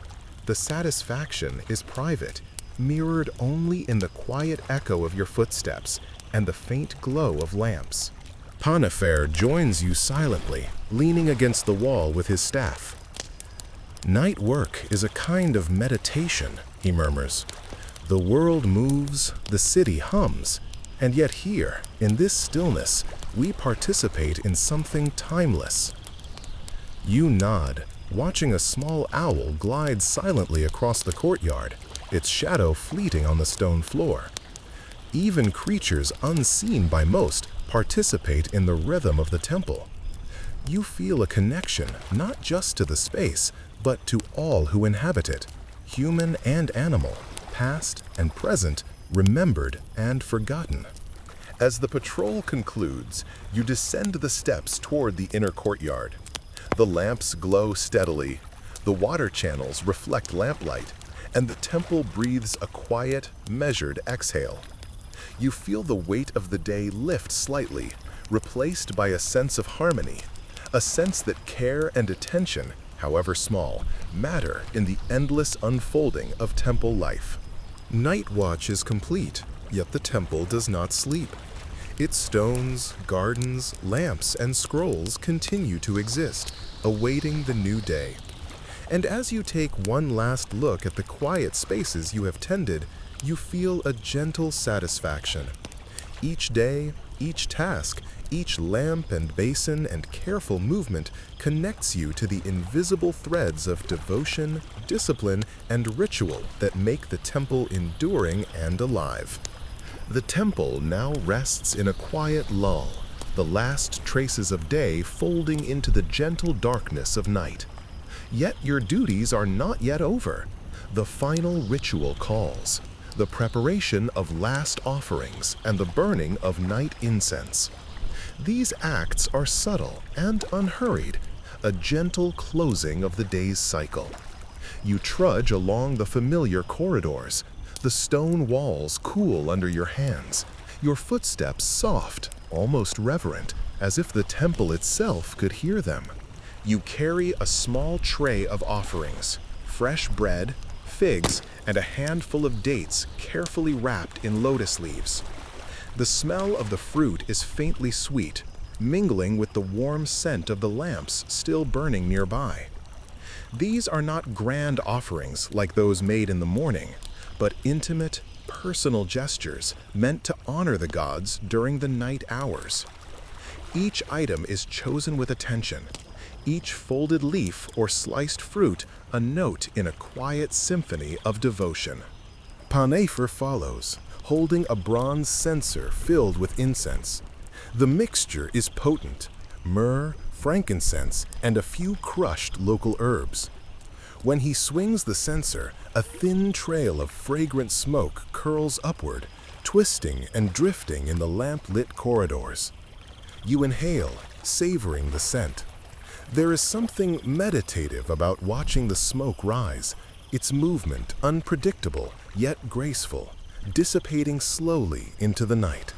You move to the inner sanctuary, where the statues of the gods sit in solemn presence. Their stone faces are softened by the warm glow of the lamps, flickering shadows creating the illusion of gentle movement. You arrange the small tray before each statue, placing bread and fruit carefully at the base. Panefer waves the incense, letting the smoke spiral above each offering. The smell lingers in the air, a quiet perfume that seems to settle over the temple like a protective blanket. Historians still argue whether these nocturnal offerings were meant to maintain divine favor, or if they were symbolic gestures reflecting the temple's uninterrupted devotion. To you, it hardly matters. The act itself, slow, deliberate, and mindful, holds meaning beyond any theoretical debate. Each movement, each breath, each flicker of flame or curl of smoke is a prayer, however silent, repeated across centuries. You pause at a small lamp near the altar, adjusting the wick so it burns steadily. The evening draft has threatened it a few times, but now the flame glows without wavering. Even minor corrections feel sacred in this moment. Attention to detail is a form of reverence. You remember the younger acolytes from earlier, their nervous attempts at pouring water and lighting lamps. The careful repetition of these acts teaches them patience, focus, and humility, the same lessons that have guided generations of temple keepers before them. The smoke rises slowly from the censer, curling around the carved reliefs on the walls. The scenes depict offerings, feasts, and rituals, familiar yet somehow new in this quiet light. You trace your fingers along the carvings, feeling the grooves worn smooth by countless hands over the centuries. Each line is a record of devotion, each image a testament to human attention to detail and ritual. You place the last piece of bread on the small offering plate, leaning slightly to bow your head in silent acknowledgement. Panefer swirls the censer once more, letting the final wafts of fragrant smoke drift upward. The temple feels settled, complete, as though each act of the day has been folded carefully into its stones, floors, and shadows. Outside, the moon hangs high, casting silver light across the Nile and the temple walls. You glance toward the river, noting the gentle ripple of water and the distant glow of lights in the city beyond. It is a quiet reminder that life continues outside these sacred walls. Yet within, the temple breathes slowly, rhythmically, like a living organism lulled by the evening. You walk along the corridors, inspecting each lamp and offering one last time. Even small adjustments, repositioning a bread loaf, straightening a wick, carry a sense of ceremony. In these moments, you notice the interconnectedness of all tasks: feeding the gods, tending the lamps, cleansing with water, maintaining the walls, all pieces of a single, continuous devotion. Historians still argue whether the incense mixtures were standardized across temples or varied by local custom. Yet, as you breathe in the mingling aromas, it is clear that these subtleties matter. The scent becomes a bridge, connecting the living to the divine, the mundane to the eternal. You imagine generations of priests performing these exact motions, each smoke spiral a thread linking past to present. The acolytes gather quietly near the outer corridors, observing and mimicking your movements.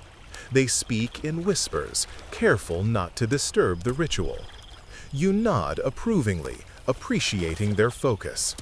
Teaching, you think, is another form of devotion, passing on not only technique, but mindfulness, patience, and reverence. As the final incense burns low and the last offering is set, you pause in the center of the sanctuary. The room is filled with a warm amber glow from the lamps, the faint curl of smoke still rising, and the subtle scent of fruits and herbs. It is a tableau of calm, completion, and care. You take a deep breath, letting the combined sensations, the warmth of the lamps, the scent of incense, the soft rustle of leaves from the courtyard, settle into your mind and body. The day's work, with its steady rhythm of offerings, recording, feeding, cleansing, and guarding, feels complete. Panifer places a hand lightly on your shoulder. "Rest now," he murmurs, his voice low and soft. "The temple is at peace. You have tended well." You nod, allowing the quiet to fill you, your eyes tracing the gentle flicker of lamps and the smoke curling toward the ceiling.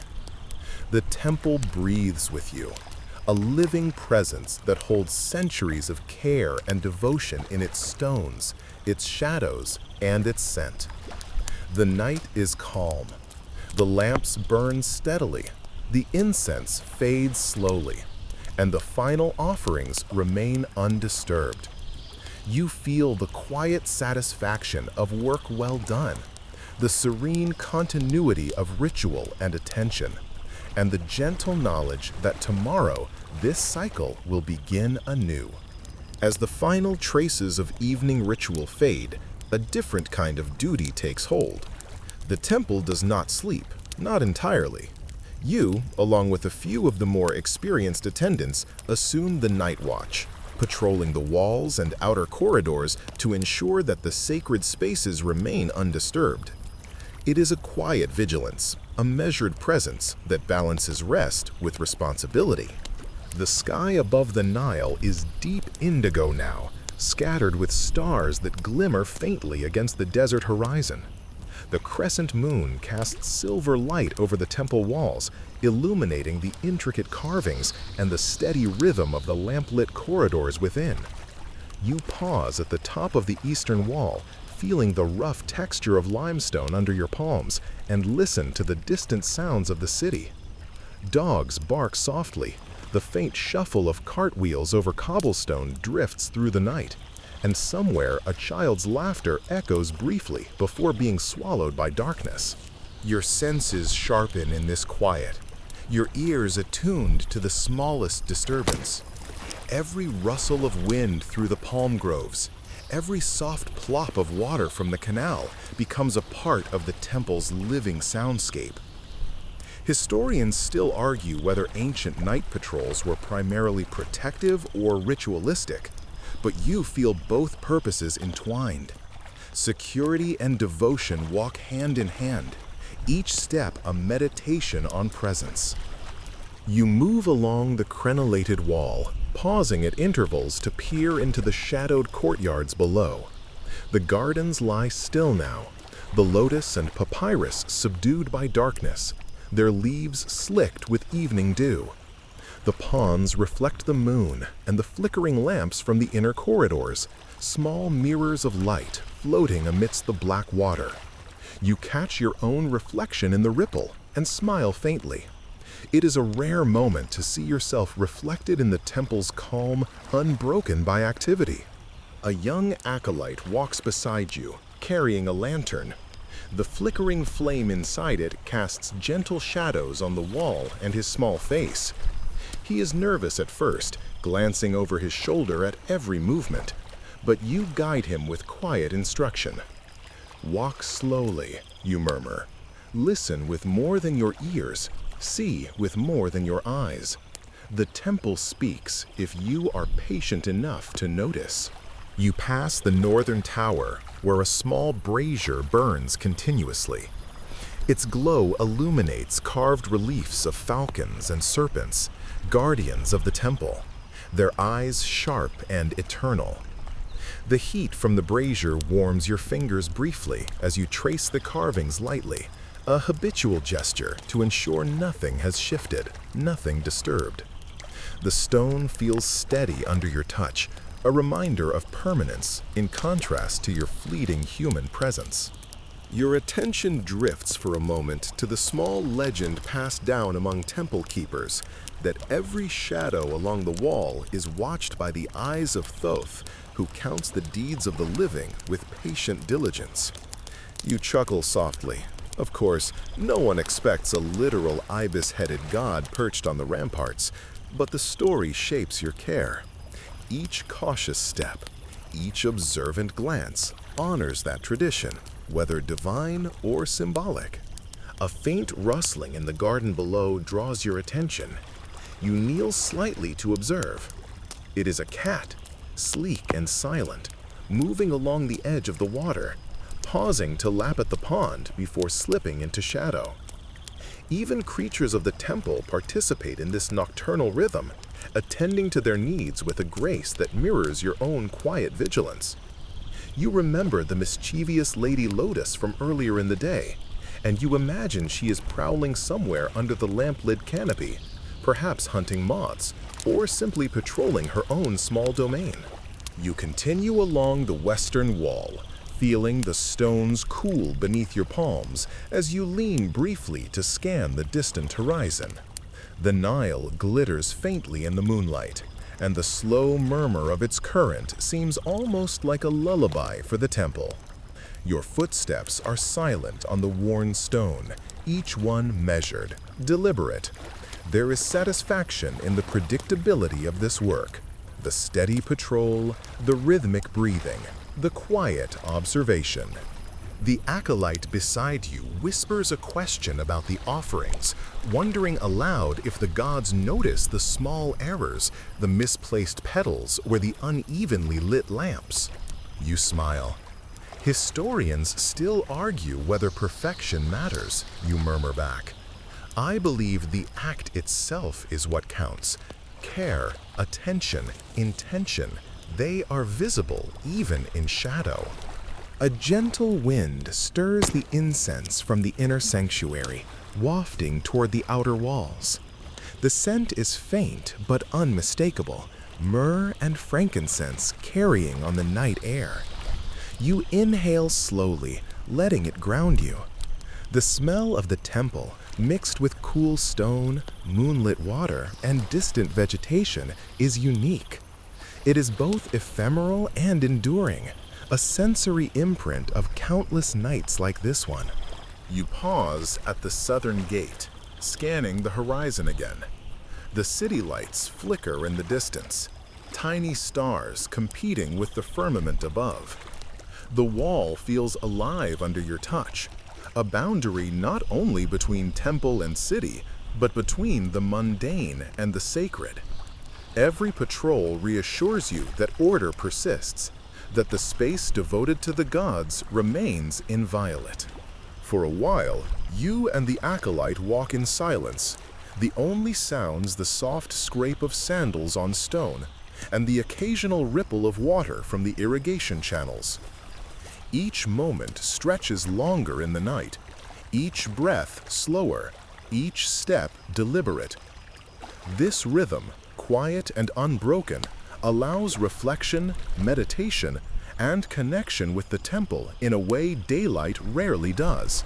You pause at the eastern corner once more, looking down at the gardens, the ponds, the rows of herbs, and the neatly stacked baskets from earlier in the day.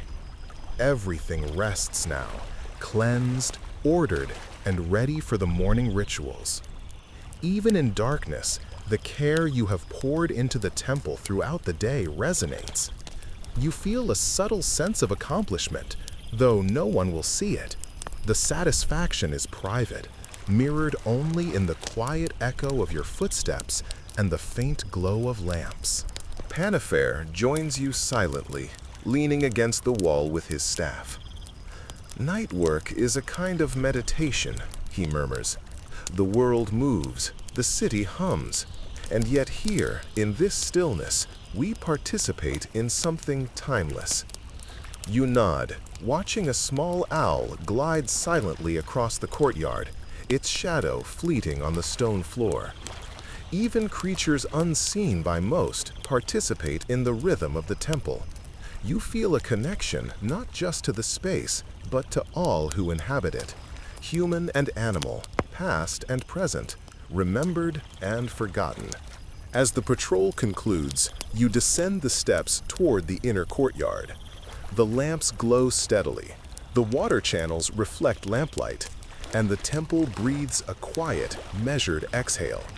You feel the weight of the day lift slightly, replaced by a sense of harmony, a sense that care and attention, however small, matter in the endless unfolding of temple life. Night watch is complete, yet the temple does not sleep. Its stones, gardens, lamps, and scrolls continue to exist, awaiting the new day. And as you take one last look at the quiet spaces you have tended, you feel a gentle satisfaction. Each day, each task, each lamp and basin and careful movement connects you to the invisible threads of devotion, discipline, and ritual that make the temple enduring and alive.